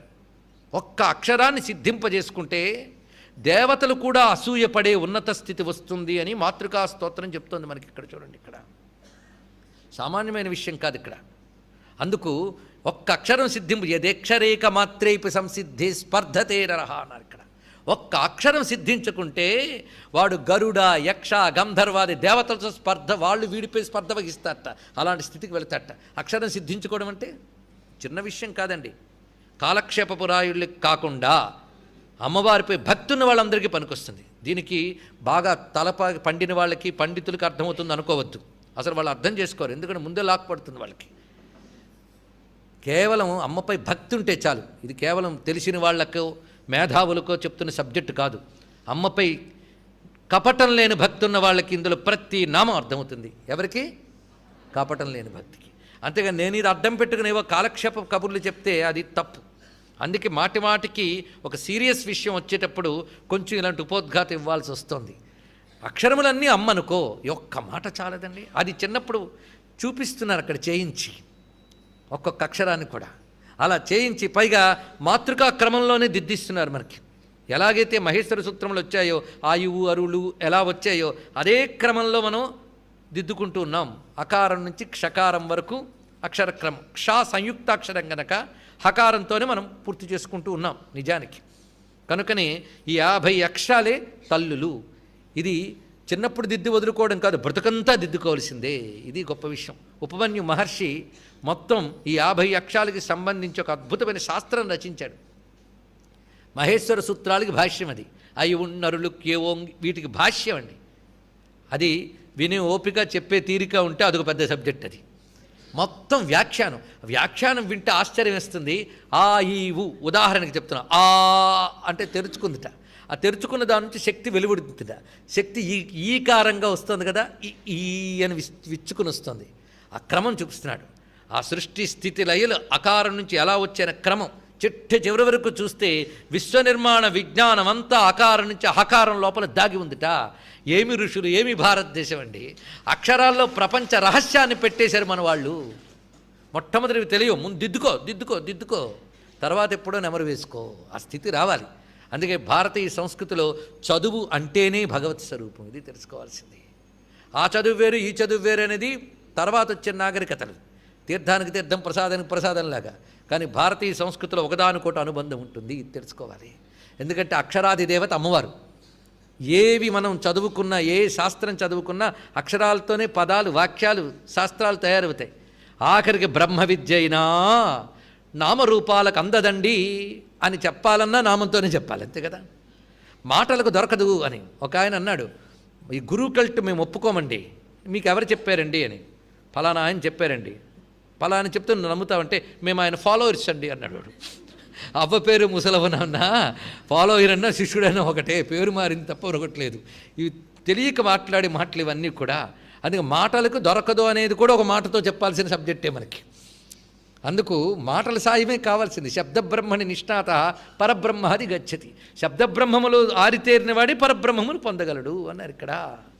అందుకు వేదాది శాస్త్రములు కానీ, పరానికి పనికొచ్చే వేదాది శాస్త్రములు, ఇహానికి పనికొచ్చే అపరా విద్యలు, ఇవన్నీ కూడా మాతృకా వర్ణముల మీద ఆధారపడి ఉన్నాయి కదా. అందుకే అమ్మ, మాతృక అంటేనే అమ్మ.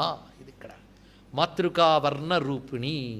అమ్మలు, అక్షరాలన్నీ అమ్మలే, అమ్మే అక్షరాలు, అక్షరాలే అమ్మలు, అమ్మే అక్షరాల భావన కోసమే మాతృకా వర్ణ రూపిణి. ఇక్కడ మరొక విషయం ఏంటంటే, వర్ణ అనే మాటకు మరొక అర్థం చూసుకోవాలి. వర్ణం అంటే అక్షరం, వర్ణం అంటే రంగులు కూడా. ఇది తెలుసుకోవాల్సింది. రంగులుట, ఒక్కొక్క అక్షరానికి ఒక్కొక్క రంగు ఉందిటండి. కనబడుతుందా? కనబడుతుంది. చూడగలిగే శక్తి ఉండాలి. కానీ సూక్ష్మ దృష్టితో చూస్తే ఒక్కొక్క అక్షరానికి ఒక్కొక్క వర్ణం ఉన్నది. ఆ వర్ణములు ఏమిటో శాస్త్రం చూపిస్తున్నది. చూడండి, ఆశ్చర్యపోతాం. స్ఫటికాభాస్వరా ప్రోక్తా స్పర్శా విద్రుమ సన్నిభా యాదయో నవపీతాస్యు క్షకారస్వరుణోమత. ఇది మనకు తంత్రసారం అనే గ్రంథంలో చెప్పబడుతున్న వాక్యం. స్వరాహ స్ఫటికాభాహ అన్నారు. స్వరములు అంటే అకారం నుంచి అమ్మహ వరకు చెప్పబడ్డ 16 స్ఫటికపు రంగుతో ఉంటాయట. ఆశ్చర్యం. ఒక ఆశ్చర్యకరమైన విషయం ఏంటంటే, టోనోస్కోపీ అనేటువంటి ఒక యంత్రం గురించి సౌందర్యలహరి చెప్పినప్పుడు శ్రీచక్ర విషయమై ప్రస్తావన చేసుకున్నాం. అదే టోనోస్కోపీతో మొట్టమొదటగా ఓం మనమన్నట్టండి ఎవరినో. ఆ ఓం అని అంటూ ఉంటే ఆ శబ్ద చైతన్యాన్ని దానితో ఫోటో తీసేట. అంటే శబ్దానికి కాంతి రూపం ధరించే ఒక లక్షణం ఉంది అని ఊహ కలిగి ఒక సైంటిస్టు ఓం అని అనగానే దానిని తన టోనోస్కోపీతో పట్టి దాని కంప్యూటర్ ప్రింట్ బయటకు తీస్తే ఆశ్చర్యం. ఓం అనే శబ్దం ఎలా వచ్చిందో తెలుసా? 3కి తొండంలా పెట్టి పైన అర్ధచంద్రుడు పెడతామే ఆ రూపం వచ్చిందండి. ఇప్పుడు చెప్పండి ఇక్కడ. అంటే ఏమిటి దీని అర్థం? ఓంకారం ఏ లిపికి చెందింది కాదు, అది దర్శనమిచ్చింది ఋషికి. అది అక్కడ అర్థం. శబ్దం అనగానే దాని కాంతి రూపం దర్శనమిచ్చింది వారికి. అలాగూ ఏ ఏ దేవత ఏ ఏ రూపాల్లో ఉంటాయని వాళ్ళు నిర్దేశించి మనకు చూపిస్తున్నారు. అందుకే పైన స్వరములు మొత్తం 16 వాటి రంగులు స్ఫటిక వర్ణముతో ఉంటాయి అని వర్ణించారు. స్పర్శ విద్రుమ సన్నిభాహ. కకారాదులకి స్పర్శలు అని పేరిట. స్పర్శ అని పేరు ఎందుకు వచ్చిందని పైవి తగిలితే కానీ పలకలేం గనక స్పర్శలు. ఇవి విద్రుమ సన్నిభాహ, పగడపు కాంతులతో ఉంటాయట.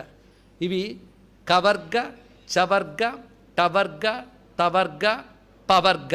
ఇప్పటి వరకు కవర్గ, చవర్గ, టవర్గ, తవర్గ, పవర్గ, 5 వర్గాలు. అంటే కవర్గం అంటే కాకాగాఘ, అది ఇంక తెలుసుకోవచ్చు. ఇవి స్ఫటిక మన పగడముల వలె ఉంటాయట. యాదయో నవ, యాదయో నవ అంటే యా రా లా వా శేష సా హా ళ అక్కడ వరకు ఇవి పీతాస్యు, పసుపు రంగుతో ఉంటాయి. ఇవి క్షకార అరుణోమత, క్షాకారం అరుణవర్ణంతో ప్రకాశిస్తూ ఉంటుందయ్యా అని వివరించి చూపిస్తున్నారు. అయితే కొన్ని గ్రంథాల్లో వర్ణభేదములు ఉన్నాయి. అంటే వాడు వర్ణాన్ని ఉపాసించినటువంటి స్థితి బట్టి ఆ దేవతలు వేరు వేరు వర్ణాల్లో కూడా కనబడ్డారు. ఇప్పుడు ప్రామాణికంగా ఉన్నటువంటి ఒకనొక నిర్వచనం మనం తీసుకున్నాం కనుక అక్షరాలకు ఒక వర్ణం ఉంటుంది. వర్ణమే కాదు, దేవతాకారాలు ఉన్నాయి. మొత్తం 50 ఇంటికి 50 దేవతలు ఉన్నారు. ఆ దేవతల పేర్లు చెప్పుకున్నాం, గుర్తున్నదా? అమృతాది మహాశక్తి సంవృత, కాళరాత్ర్యాది శక్తి ఔఘవృత, అక్కడ డామర్యాది విరావృత, అక్కడ వివరించేటప్పుడు ఒక్కొక్క అక్షర దేవత పేర్లు అక్కడ వివరంగా చెప్పుకోవడం జరిగింది. అమృత, ఆకర్షిణి అని గుర్తున్న వాళ్ళు గుర్తుంది, గుర్తు లేకపోయినా బాధ లేదు, విన్నాం కదా ఆ పుణ్యం చాలు. మొత్తానికి అవన్నీ దేవతల పేర్లుట. అది ఊరికనే గుర్తుపెట్టుకోవడానికి రాసుకున్న ఆ అంటే అమ్మ, ఆ అంటే ఆవు, ఈ అంటే ఏగా, అలా కాదు రాసుకున్నవి. అక్కడ ఆ దేవత లక్షణం బట్టి ఆ పేరు పెట్టారండి. ఇవి ఆలోచించుకోవాల్సినవి. అంతేకాదు వర్ణము దేవత ఆకారం కూడా ఉన్నాయట. ఒక్కొక్క అక్షర దేవత ఒక్కొక్క రకంగా ఉంటుంది. ఇది తెలియాలంటే ఆగమ శాస్త్రాల్లో అకార దేవత ఎలా ఉంటుంది విగ్రహం ఉంది, ఆకార దేవత ఎలా ఉంటుందో విగ్రహం ఉంది. అవి విగ్రహములు. ఆ శక్తి స్థానములు ఎక్కడున్నాయి శక్తి స్థానములు, అకార శక్తి, ఆకార శక్తి అంత వివరించుకున్నామే విశుద్ధి చక్రంలో. ఇన్ని మొత్తం 50 కదా, కనుక ఆ కేంద్రములు లెక్క పెట్టుకుంటూ వెళ్తే 50 అక్షరాలు ఎక్కడున్నాయి. కనుక శక్తి ఉండే చోటుని ఏమంటారు? పీఠం అంటారు. ఆ పీఠశక్తి అక్కడ ఉందన్నమాట. ఉంటే శరీరం అంతా శక్తిపీఠాలు కావా? ఇంకా వివరం పంచాశత్ పీఠ రూపిణి దగ్గర ఆలోచిద్దాం. ప్రస్తుతానికి తెలిస్తే చాలు. ఈ 50 అక్షర దేవతలు, వాటి వర్ణములు ఇవన్నీ ఉన్నాయి. వీడి దేవతల గురించి ఆగమశాస్త్రంలో విగ్రహం ఆకృతి ఎలా ఉంటుంది, ఆయుధాలు ఎలా ఉంటాయో వాటి వర్ణనంతా ఉన్నది. మనం డాకినీశ్వరిని చెప్పుకున్నాం కానీ చుట్టూ ఉన్న 16 మంది కూడా దేవతలే వాళ్ళు. అక్కడ అక్షరం ఉచ్చరించినప్పుడు కలిగే చైతన్యము యొక్క కాంతి రూపం ఆ దేవత. ఇది అయితే ఆశ్చర్యకరమైన ఒక అంశం ఏంటంటే, గుజరాత్లో అంబాజీ అని ఒక క్షేత్రం ఉంది. అమ్మవారి శక్తిపీఠాలు ఎన్నున్నాయో అంబాజీ క్షేత్రం చాలా శక్తివంతంగా ఉంటుంది. ఒకప్పుడు అంబాజీ క్షేత్రానికి వెళ్ళి తిరిగి వస్తూ ఉంటే ఆ తీసుకెళ్ళినటువంటి ఆత్మీయులు ఇక్కడ ఒక క్షేత్రం ఉంది రండి అని తీసుకెళ్లారు. ఆశ్చర్యం, అక్కడ కామాక్షిదేవి, అచ్చం కాంచీపుర కామాక్షిని చూసినట్టు ఉన్నది. ఆ కామాక్షిదేవి అద్భుతంగా ప్రకాశిస్తున్నది. ఆ కామాక్షిదేవి ప్రధానంగా ఉంటే ఆ చుట్టూ కూడాను చిన్న ఉపాలయాలు ఉన్నాయి వరుసగా. ఉపాలయాలు ఏమిటా చూస్తే 50 గుళ్ళు. ఆ 50 గుళ్ళలో దేవతలు ఎవరంటే 50 అక్షరాలట.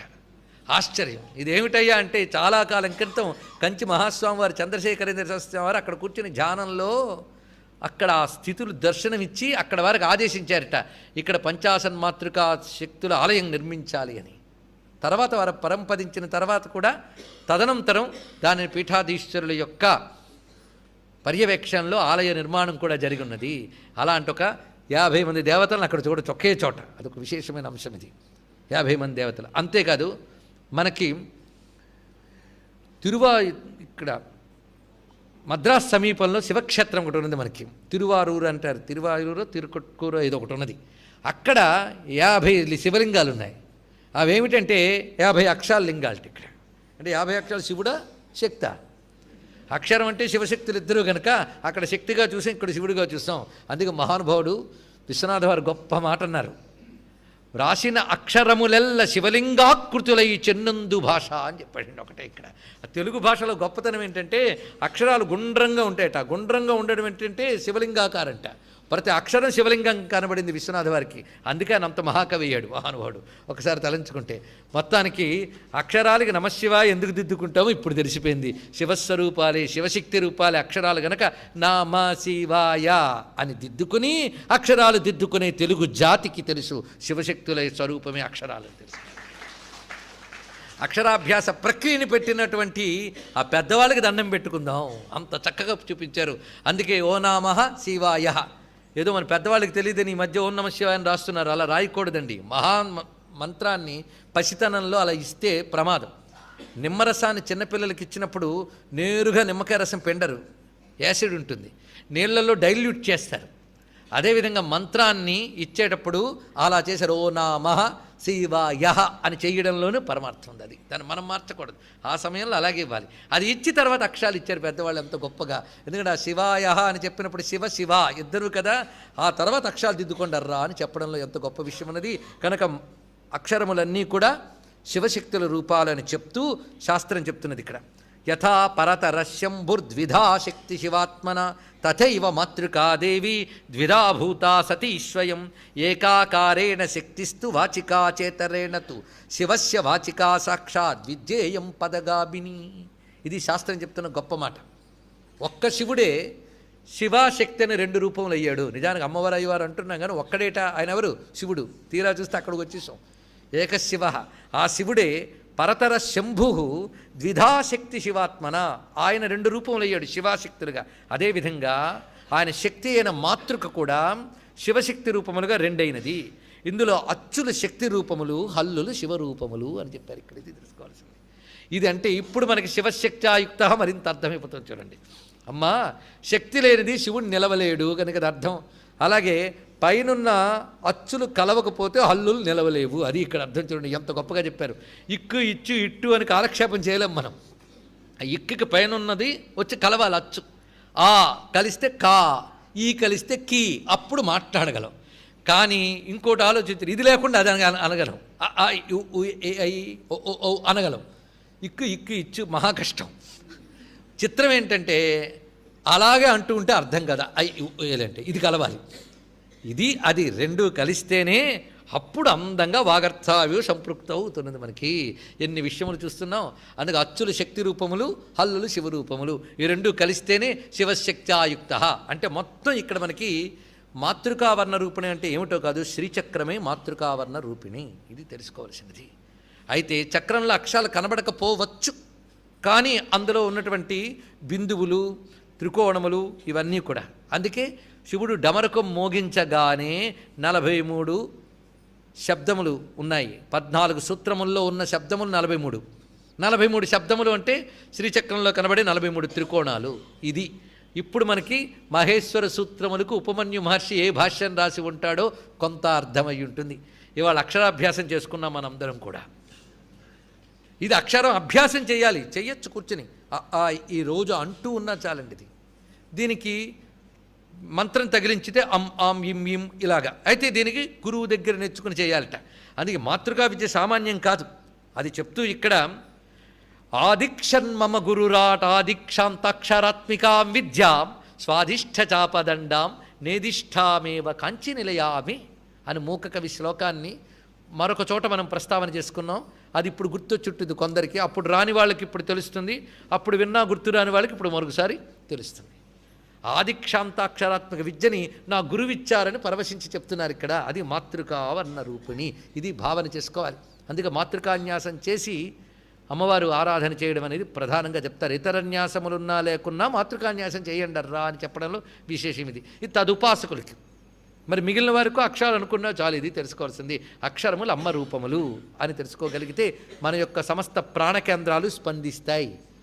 అది దాని యొక్క ప్రధానమైనటువంటి విషయం. అందుకు మాతృకావర్ణ రూపిణి అయినటువంటి తల్లికి నమస్కారం చేసుకుని మహాకైలాస నిలయ తర్వాత నామంలోకి వస్తున్నాం. మహాకైలాస నిలయ మృణాల మృదు దోర్లత. ఇది గొప్ప మాట. మహాకైలాస నిలయ అంటే మహాకైలాసంలో ఉన్న తల్లి. మహాకైలాసం ఏంటండి? మహాకైలాసం అంటే ఏంటో కాదు, గొప్ప కైలాసం, అంతే కదా. గొప్ప కైలాసంలో ఉన్నటువంటి తల్లి. కైలాసం ఎప్పుడూ గొప్పదే.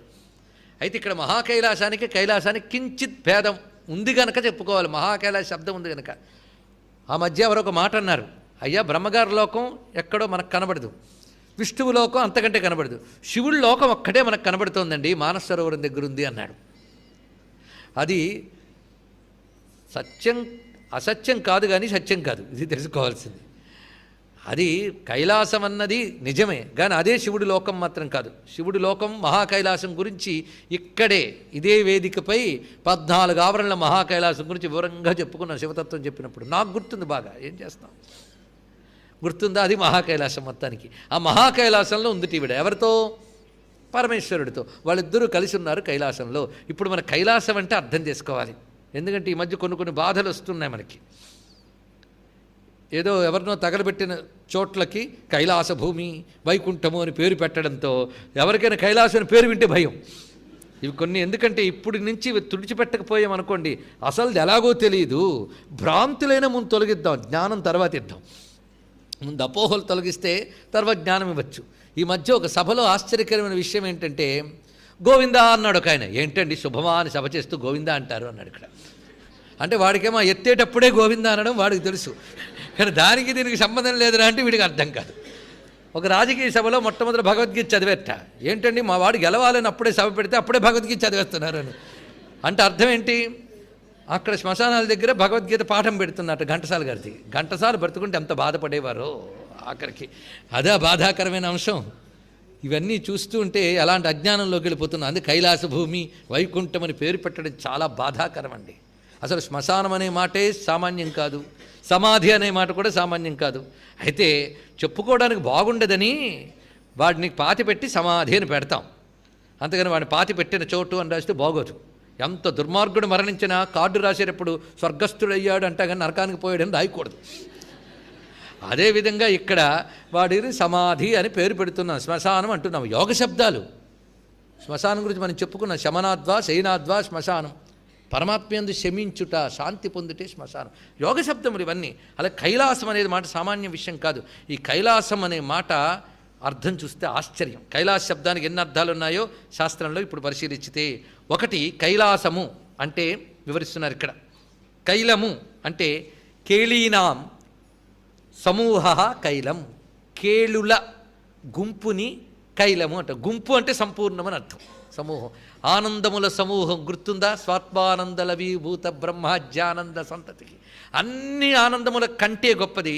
అన్ని ఆనందములు అందులో కలిసే ఉన్నాయి, అందులో కలిసి ఉన్నాయి. ఎందుకంటే బిందువులన్నీ సింధువులో ఉన్నట్టు మనం అనుకునే ఆనంద బిందువులన్నీ ఆ పరమానందాలు ఉన్నాయి. కనుక ఆనందముల సమూహం. కేళి అంటే ఆనందము, అంతే కదండి. కేళి, మనం కేళి అనేది ఆటకి పర్యాయ పదంగా వాడుతుంటాం. ఆట అన్నా ఆనందమే, అంతేగాని ఆట ఆవిడ ఏడుస్తూ ఆడితే దాన్ని ఆట అనరు. కనుక ఆట అంటేనే ఆనందం. అందుకే కేళులు అంటే ఆనందములు, ఆనందముల సమూహం కైలం. ఆ కైలమునందు ఆ కైలమే అక్కడ స్థిరముగా ఉన్నది. ఆస్యతే స్థీయతే ఇది అన్నారు ఇక్కడ. ఈ ఆనంద సమూహము ఎక్కడ స్థిరంగా ఉంటుందో దాని పేరు కైలాసము అని అర్థంట. అంటే అఖండ ఆనందము, శాశ్వతానందము, ఇది అర్థం. ఇప్పుడు కైలాసం అనే మాట వింటేనే ఆనందం కలగలేదు. కనుక ఎంత వెలుగుందంటే వెలుక్కు మూలమైన దీపం ఏదా అని వెతకాలి. కనుక ఎంత ఆనందం ఉందంటే ఇంత ఆనందానికి మూలమైన వాడెవడు? శివుడు, పరమేశ్వరుడు. కనుక ఆనందస్వరూపుడైన శివుని యొక్క వెలుగే అక్కడ పరమానంద ధామమై ప్రకాశిస్తున్నది. అది కైలాసము, అదే శివానందము. ఆ తలంచుకుంటేనే మనస్సులో ఆనందం పొంగులు బారుతుంది, ప్రవాహం అయిపోతుంది. అదే శివానంద లహరి. ఇంకోటి ఏమున్నది? అందుకు ఆ కైలాసము అంటే అఖండ శాశ్వత ఆనంద ధామము. అదే బ్రహ్మస్థానం, అదే పరబ్రహ్మస్వరూపం. కనుక మహాశబ్దం ఎక్కడొచ్చినా బ్రహ్మవాచి అని తెలుసుకోవాలని మనం అనేక వాళ్ళు చెప్పుకున్నాం. కనుక మహాకైలాస నిలయ అక్కడున్నది, ఇది ఒక అర్థం. అంతేకాదు కైలాసం అనే మాటకి మరొక అర్థం ఇక్కడ వివరిస్తున్నాడు. కా అంటే శిరస్సు, బ్రహ్మ అని రెండు అర్థములు ఉన్నాయని నిన్ననే చెప్పుకున్నట్టు గుర్తు కదా, కాత్యాయని దగ్గర చెప్పుకున్నాం. అందుకే కా యందు అంటే సంస్కృతంలో కే అని శబ్దం వస్తుంది. కే శిరసి శివయోహ లాసో నృత్యం అస్మిన్నితి కైలాస అన్నారు ఇక్కడ. కే అంటే శిరస్సు నందు, అంటే సహస్రారమందు లాస్యం జరుగుతుందట. లాసము, ఈ లాసము నుంచి ఉల్లాసము అనే మాట వచ్చింది. విలాసము, లాసము అంటే ఒక ఆనందమయమైన స్థితిని లాసం అంటారు. అది ఉత్కృష్టమును కలిపితే ఉల్లాసము, విలాసము. కనుక లాసము అంటే ఆనందము యొక్క అభివ్యక్తి, ది ఎక్స్ప్రెషన్ ఆఫ్ బ్లిస్, అది అనమాట ఇక్కడ అర్థం. ఆనందము యొక్క అభివ్యక్తిని లాసము అని అంటారు. ఈ లాసము ఎక్కడొస్తోంది? కే సహస్రారమునందు ఒక లాసం జరుగుతుందట. ఈ లాసము ఎవరిదయ్యా అంటే శివయోహో లాసో నృత్య. దీని నుంచే లాస్యము అనే మాట వచ్చిందండి. లాస్యం అంటే నృత్యం. అక్కడ ఇద్దరు నృత్యం జరుగుతుంది ఎప్పుడు కూడా. నృత్యం అంటేనే ఆనందం యొక్క విజృంభణ, అంతే కదండి. ఒక ఆయన ఒళ్ళు మైమరచిపోతే చిందులేస్తాడు, చుట్టుపక్కల వాళ్ళు గుర్తొస్తే చిందులు ఉండవు. తనని తాను మరచిన ఆనందంలోనే చిందులు ఉంటాయి.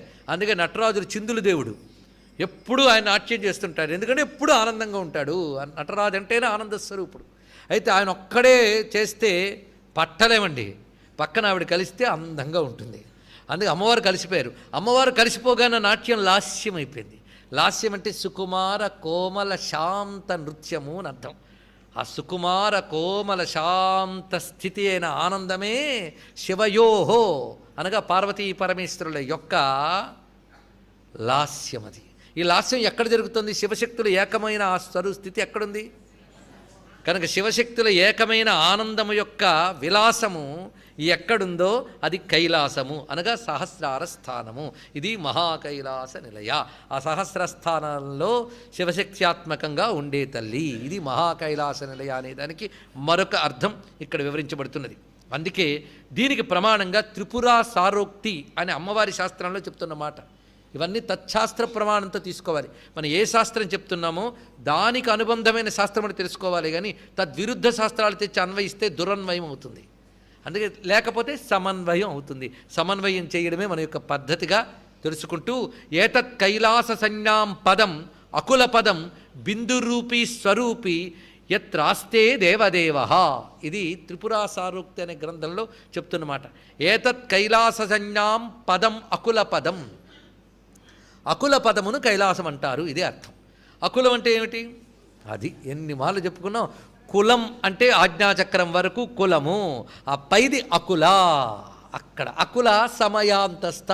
అకులలో సామరస్యముగా ఉంది. అక్కడ సమయ శివశక్తుల ఏకత్వమే సమయ. సహ సమయ లాస్యపరయ అన్నారు ఎవరు? సౌందర్యలహరిలో శంకరులు.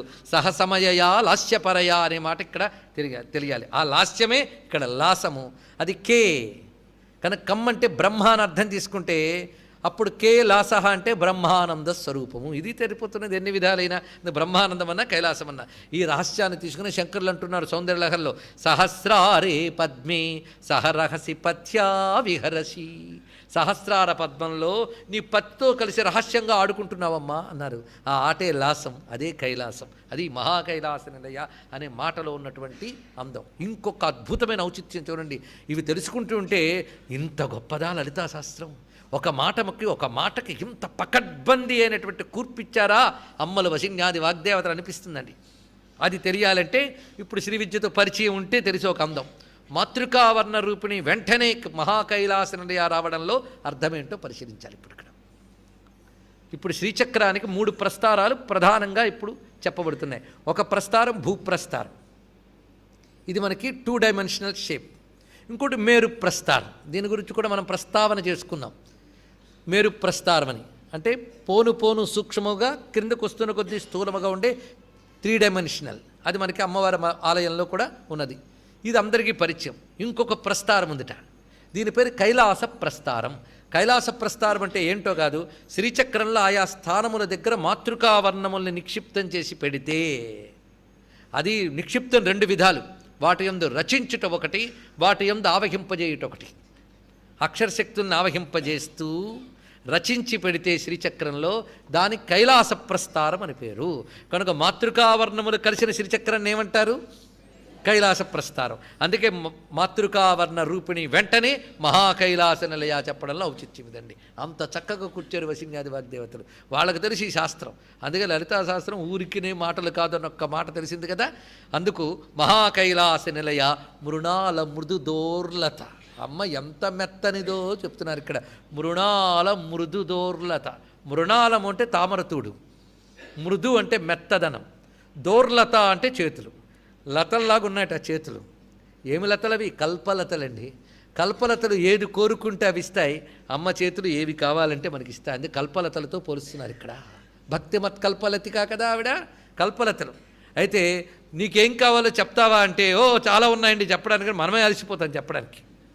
కానీ నీకేం కావాలి అంటే నిజమైన వివేకవంతుడు కోరిన వాటితో కూడా కలుపుకుంటే 4 కావాలి మనకి, ఎక్కువే అక్కర్లే. మీరు చెప్పేవన్నీ 4 దేనికి ఎందుకో ఉంటాయి. ధర్మ అర్థ కామ మోక్షములు, ఈ 4 మీకు 4 ఇవ్వాలి కనుక నాకు 4 చేతులు ఉన్నాయని చెప్పింది అమ్మవారు. అందుకు 4 చేతులతో ధర్మార్థ కామ మోక్షములు ఇస్తున్నది. అయితే మెత్తని చెయ్యి దేనికి సంకేతం? మెత్తని మనస్సుకు సంకేతం. అంతే కదండి. మెత్తని మనస్సు కనుక మెత్తని చెయ్యండి అమ్మవారిది. ఆ మెత్తదనం సుకుమారి కదా. అసలు పేరు లలిత. లలిత అంటేనే లాలిత్యం. అంత లాలిత్యమైన తల్లికి చేతులు కూడా లలితంగా ఉన్నాయట. అంతేకాదు ఆ చేత్తో ఏ పని చేసినా అంత మెత్తగా అంత లలితంగా ఉంటుంది ఆ తల్లికి. ఇచ్చేటప్పుడు కూడా లలితంగా ఇవ్వాలండి. కొందరి దగ్గర ఇచ్చేటప్పుడు చూడాలి, ఇదిగో తొందరగా రండి లేకపోతే కుదరదు, అలా అలా పడేస్తూ ఉంటారు. అది లలితం కాదు. అది ఆ ఇచ్చేటప్పుడు లాలిత్యంతో ఇవ్వాలంటే ప్రేమగా, నాన్న దా తీసుకో అని అంత లలితంగా అమ్మవారిస్తారట. అందుకే మెత్తని చేతులు, ఎంత మెత్తదనం అంటే తామరతుడులోని దారము వలె మెత్తగా ఉన్న చేతులు అని వర్ణించారండి ఇక్కడ. మృణాల మృదు దోర్లత. 4 చేతుల 2 చేతుల అని చెప్పలేదు, చేతులు అన్నారు. అమ్మ ఇష్టం 1000 చేతులు కూడా పెట్టుకోవచ్చు. 1000 చేతులు లేవు, 18 చేతులు లేవు, 10 చేతులు లేవు, 8 చేతులు లేవు, 2 చేతులు, ఎన్ని చేతులున్నా అన్ని చేతులు మృణాల మృదు దోర్లత అన్నారు ఇక్కడ. లేదండి ఆ చేతులతోనే పట్టుకుని రాక్షసులను కొట్టింది కదండి, అప్పుడు వాళ్ళకి కఠినం. కానీ మనకు మాత్రం మన రాక్షసులం కాదు కదా అనుకుందాం. ప్రస్తుతం భక్తిగా అమ్మవారిని నమస్కరిస్తున్నప్పుడు పిల్లల్ని చూసినట్టు చూసింది. ఏ తల్లైనా పిల్లల్ని రఫ్గా హ్యాండిల్ చేయదు కదండి. ఆ శబ్దం చెప్తే బాగా అర్థమవుతుంది. ఎంత సుకుమారంగా ఎంత జాగ్రత్తగా చూస్తుంది. అందుకే మెత్తని చేతులతో ఈ జగత్తనంతటిని లాలిస్తోంది లలిత. ఇది తెలుసుకోవాల్సింది. అందుకే చేతుల మెత్తదనము అమ్మ కారుణ్యాన్ని, సౌజన్యాన్ని, మార్ధవ గుణాన్ని చెప్తుంది. అది భావన చేయాలి ఒక్కొక్క నామాన్ని. అప్పుడు భక్తితో కళ్ళు చెమరించుతాయి. అందుకే మృణాల మృదు దోర్లత అన్నాడు ఇక్కడ. ఇంకొక అద్భుతమైన భావం చూపిస్తున్నాడు ఇక్కడ. ఇప్పుడు మహాకైలాస నిలయ అంటే ఏంటి? సహస్రార స్థానం. అక్కడ దాకా ప్రసరిస్తూ వెళుతున్న కుండలిని ఎందులోంచి వెళుతుంది ఆవిడ? బిసతంతు తనీయసి. మరి తెచ్చుకోవాలి ఇక్కడ. మృణాల బిసతంతు 2 తామరతోళ్లే కదా, దాంట్లోంచి అమ్మ సుకుమారంగా వెళ్ళిపోతుందట. ఆ వెళుతున్నప్పుడు సుషుమ్నగా వెళుతోంది. సుషుమ్నలోంచి సుషుమ్నకు 2 వైపులా 2 చేతుల్లాగున్నవేంటి? ఈడాపింగళ. కనుక ఆ మృణాలము వలె ఉన్నటువంటి ఈ సుషుమ్నలోంచి వెళుతున్న తల్లికి ఆ సుకుమారంగా ఇటు ఇటు ఇడాపింగళ్ళలోంచి సంచరిస్తున్నటువంటి 2 మృణాల మృదుదోర్లత అంటే ఇడాపింగళ సుషుమ్న్యాత్మకమైనటువంటి ముఖ్య ప్రాణ స్వరూపాన్ని ఇక్కడ భావన చేస్తున్నారు. అది తెలుసుకోవాలి. ఎందుకంటే అమ్మ తత్వరూపం కూడా నామంలో తెలుసుకోవాల్సింది. అందుకే మృణాల మృదుదోర్లత మహనీయా దయామూర్తి. ఇందాక మృణాల మృదుదోర్లత దగ్గర ఎందుకయ్యా అంత నూరేవంటే ఇందువల్ల ఆవిడ దయామూర్తి. ఎంత గొప్ప విషయం ఇది. మహనీయ, గొప్ప మాట. మహనీయ అంటే అర్థం ఏంటి? గొప్పది, అంతే కదా. అంతే, ఆవిడ గొప్పది. గొప్పది కనుకనే మహనీయ. అంతేకాదు గొప్పది కనుకనే మహనీయ అంటే మహనీయ కనుకనే మహనీయ అంటే 2 అర్థాలు ఉన్నాయన్నమాట. మహనీయ అంటే గొప్పది, మహనీయ అంటే మహపూజాయాం అనే ధాతువు ప్రకారంగా మహనీయ అంటే పూజింపదగినది, పూజింపబడేది అని అర్థం. పూజకు యోగ్యురాలు ఆ తల్లండి. ఎవరి చేత? హరిహర బ్రహ్మేంద్ర అందరి చేత పూజింపబడే తల్లి. అందుకే అందరి చేత పూజింపబడే తల్లి గనక మహనీయ. అందుకు మహనీయ గనుక మహనీయ అంటే గొప్పది గనక అందరి చేత పూజింపబడుతున్నది. అందుకు దయా మూర్తి. మూర్తి అంటే స్వరూపమే కదా, ప్రకటింపబడినది. అమ్మ మూర్తి ఏమిటయ్యా అంటే దయామూర్తి అంటే ఎంబాడిమెంట్ ఆఫ్ కైండ్నెస్. ఇంకా ఈ మాట అండి ఇంకా బాగా తెలుస్తుంది. దయ ఒక మూర్తి ధరిస్తే అది అమ్మవారు. అమ్మ అణువణువు దయే. అందుకే అమ్మ ఫలానా సమయంలో కఠినంగా ప్రవర్తించిందండి, ప్రవర్తించద్దు. ఎందుకు? అక్కడ లక్షణం లేదు. దీపం చీకటిగా ఉందండి అంటే వెర్రి మనది. దీపం ఎప్పుడూ చీకటిగా ఉండదు. దీపం లక్షణం వెలుగు. అందుకే అమ్మకి ఎంత కాఠిన్యము, అది నీ అజ్ఞానము. అమ్మకి ఎప్పుడూ కాఠిన్యం లేదు. అమ్మ కఠినంలా నీకు కనిపించినా అది కూడా కరుణే. అందుకే అమ్మా నువ్వు చండాడేవి తల్లి రాక్షసుని అన్నా నిన్ను కఠినరాలు అనకూడదు అన్నారు దేవతలు. చిత్తే కృపా సమరనిష్ఠురత చదృష్ట వైరిష్వపి ప్రకటితే తదయాత్ స్వరూప. శత్రువుల యందు కూడా దయనే ప్రకటించేవి తల్లి నువ్వు అన్నారు ఇక్కడ. అది వాళ్ళ యందు కూడా దయతో చూసిందట. ఎందుకంటే చూపుతో తగలబెట్టగలదట. అయినా ఆయుధాలు ఎందుకు కొట్టిందంటే మృణాల మృదు దోర్లత అయిన చేతులు కదా తల్లి. ఆ తల్లి చేతికి తగిలిన ఆయుధాలు వీళ్ళ ఒంటికి తగిలితే వీళ్ళు పాపాలు పోతాయట. అందుకు ఆ తల్లి ఎందుకలా తగిలించిందంటే రిపవోపికి శస్త్రపూతాహ. శత్రువులు కూడా శస్త్రముల చేత పవిత్రులైపోవాలి. ఎందుకంటే పవిత్రులు కాకపోతే మోక్షం ఇవ్వదు కదా. ఆఖరికి ఇంత సంహరించేసింది, అయిపోయింది, ఎవడికో తెలిసిపోయింది వీళ్ళందరికీ మోక్షం ఇచ్చేసిందని. వెంటనే మనం వెళ్ళి గట్టిగా అనొచ్చు, అమ్మా పాపాత్ములకు మోక్షం ఇవ్వకూడదు కదా, తప్పు రాసిన వాడికి మార్కులు ఎందుకు ఇచ్చారని అడగచ్చు కదండి. మళ్ళీ అలా అమ్మని నిలదీయచ్చు. అమ్మ వీళ్ళందరూ పరమ పాపాత్ములు, రాక్షసులు, అందరూ ఏడిపించుకు కాల్చుకు తిన్నారు వీళ్ళు. అలాంటి వీళ్ళందరికీ నువ్వు కట్టగట్టి మోక్షం ఇచ్చేస్తావా? మొట్టమొదటి మేము అనుకున్నాం కొడుతున్నావని, వీళ్ళందరూ మోక్షం ఇచ్చేసావు నువ్వు. ఎలా ఇచ్చేవమ్మా అని అడగచ్చు మనం. పాపం ఉన్నవాళ్ళకి మోక్షం ఇవ్వకూడదు. అవునరా, అందుకే నేను పాపం తీసేసి మోక్షం ఇచ్చానందుట. ఎలా తీసేవి తల్లి అంటే, నా ఆయుధాలతో కొట్టానుగా, కొట్టినప్పుడు పాపాలు పోయి అప్పుడు మోక్షం ఇచ్చానంది. ఎంత గొప్ప మాట తల్లి. అందుకు మొత్తానికి ఆవిడెవరు? దయామూర్తి, మహనీయ దయామూర్తి అని గొప్ప మాట చెప్తున్నారు ఇక్కడ. దాని తర్వాత పైగా దయామూర్తి గొప్ప మాట చెప్పారు. దయ పుట్టే చోటేది? హృదయం. అక్కడే కదా పుడుతోంది. హృదయంలో దయ ఉంది కదా, అక్కడ పుడుతోందిట. కనుక దయామూర్తి అంటే హృదయంలో పూజింపబడే మూర్తి అని వ్యాఖ్యాతలు గొప్పగా చెప్పారండి ఇక్కడ. అంతేకాదు, ఎవరు హృదయంలో దయ అనే ధాతు ఉంటుందో అక్కడే ఈ మూర్తి పూజింపబడుతుంది. అది కూడా తెలుసుకోవాల్సింది. మళ్ళీ మైత్ర్యాది వాసనాలభ్య వంటి ఒక మాట. మహాసామ్రాజ్యశాలిని, గొప్ప మాట చెప్తున్నారు. ఆ తల్లి గొప్ప సామ్రాజ్యము కలిగినది అన్నారు. ఏమిటా సామ్రాజ్యం? ఆ సామ్రాజ్యం పేరేది? ఏది కాదు ఆవిడ సామ్రాజ్యం, సర్వ విశ్వము ఆవిడికి సామ్రాజ్యమే. అందుకే ఆవిడ పేరే రాజరాజేశ్వరి. అందుకు మహాసామ్రాజ్యశాలిని. మహాసామ్రాజ్యశాలిని అని దేన్ని అనాలి, ఇది కూడా తెలుసుకోవాలి.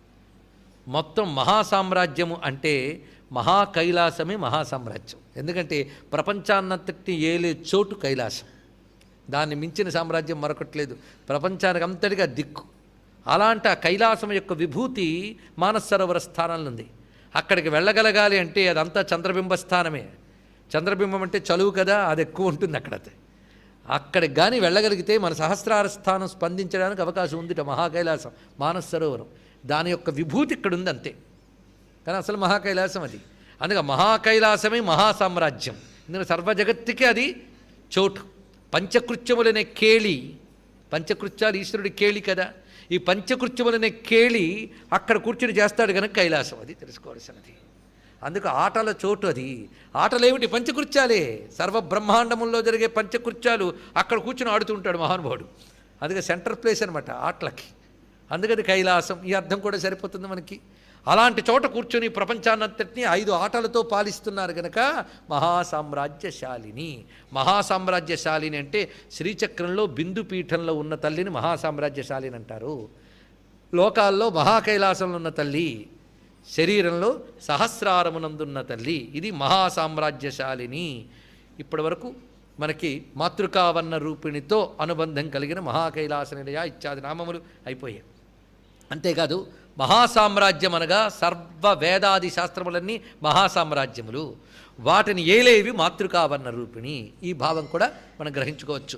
ఇప్పుడు చెప్పబడుతున్నది అసలు శ్రీ విద్యాస్వరూప ఆవిష్కరణ. ఇందులో కొన్ని కేవలం ఉపాసకులకు మాత్రమే పనికొచ్చే ఉంటాయి గనక అవి చెప్పడం జరగట్లేదు. అవి వారు గురుముఖత మాత్రమే తెలుసుకోవాలి. ఎందుకంటే మంత్రంలో ఉన్న అక్షరాలు, వాటి సంకేతాలు ఇందులో చెప్పారు. మరి తెలియని వాళ్ళకి సంగతో ఈ నామాలు చదువుకుంటే చాలు. ఇక్కడ ఆత్మ విద్యా మహావిద్య, శ్రీ విద్యా కామసేవిత, శ్రీ షోడసాక్షరీ విద్య, త్రికూటా కామకోటిక, కటాక్ష కింకరీభూత కమలాకోటి సేవిత, శిరస్థిత చంద్రనిభా, ఫాలస్తేంద్రధనుప్రభా, హృదయస్థార విప్రక్ష, త్రికోణాంతర దీపిక. ఇక్కడ ఆత్మవిద్య నుంచి త్రికోణాంతర దీపిక వరకు శ్రీ విద్య మూలమంత్ర విశేషం చెప్తున్నారండి. వచ్చింది ఆవలంతా కష్టం. ఇక్కడ వచ్చా అసలు ఇది సరిగ్గా మనకి శ్రీమద్వాగ్భవకూటైక స్వరూప కపంకజ అక్కడ చెప్పింది ఇక్కడ గుర్తు తెచ్చుకుని వెళ్ళిపోతే హాయిగా ఉంటుందండి. శ్రీ విద్యను ఇంట్రడ్యూస్ చేయడం ఎంత బాగా చేస్తున్నారో చూడండి. ఇక్కడ అసలు మంత్రం చెప్తారు. ఏంటి? శ్రీ షోడసాక్షరీ విద్య అక్కడ చెప్తారు. అసలు మూలమంత్రం అది. ఆ మూలమంత్రము ద్వారా చెప్పబడే విద్య స్వరూపం ఏమిటో ముందు చెప్పాలి కదా. ఆ స్వరూపం చెప్తున్నారు. ఆత్మ విద్య, మహావిద్య, శ్రీ విద్య.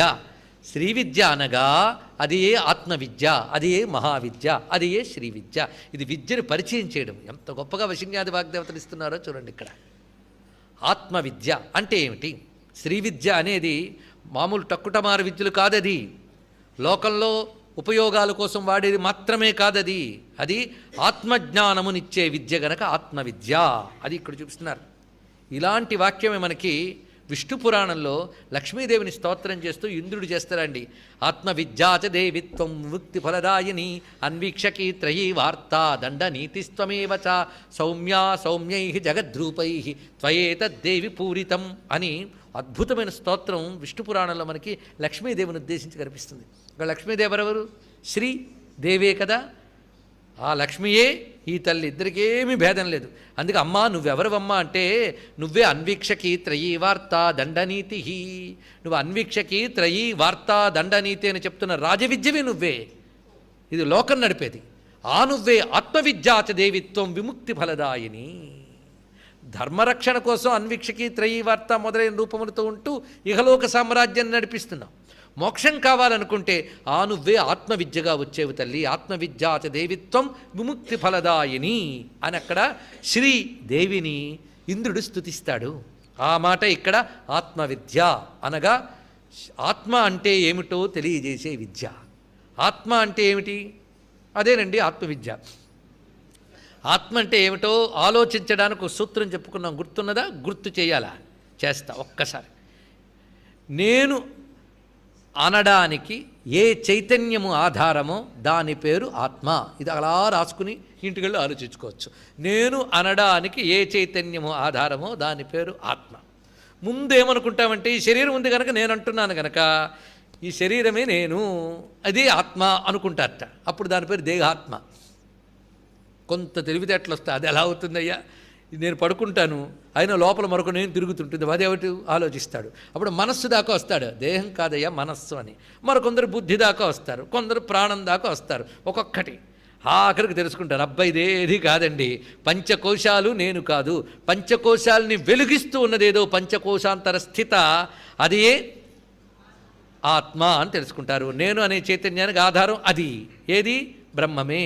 కనుక బ్రహ్మమే అని తెలిసిపోయింది కదా. కనుక ఆత్మను తెలుసుకునే ప్రక్రియ ఆత్మవిద్య. దాని ద్వారా ప్రతిపాదింపబడుతున్నదేంటి? ఆత్మయే బ్రహ్మమని తెలియబడుతున్నది. కనుక బ్రహ్మమును మరొక పేరేమిటి? మహా. ఇందాకే చెప్పుకున్నాం. కనుకనే ఆత్మవిద్య చివరికి బ్రహ్మమే అని తెలియజేస్తుంది కనుక మహావిద్య. తర్వాత మాట ఆత్మవిద్య మహావిద్య. అంటే బ్రహ్మం అంటే ఎక్కడో వెతక్కయ్యా, నీలో స్వాత్మైవ బ్రహ్మాహం బ్రహ్మాస్మి. కనుక ఆత్మవిద్య మహావిద్య, ఇది శ్రీ విద్య. అది పరిచయం చేశారు. కనుక ఆత్మవిద్య మహావిద్యయే శ్రీ విద్య. శ్రీ అనగా పరబ్రహ్మస్వరూపము, పరబ్రహ్మ యొక్క శక్తి. ఇది ఎందుకంటే మనకు శక్తి పరిచయం కనుక శక్తితోనే పరబ్రహ్మం తెలుసుకుందాం. శక్తి ద్వారా శక్తి మంత్రుణ్ణి తెలుసుకోవాలి కనుక ఈ ఆత్మవిద్య మహావిద్య తెలియాలంటే ప్రపంచమంతా వ్యాపించిన శ్రీ ఏదో తెలుసుకో.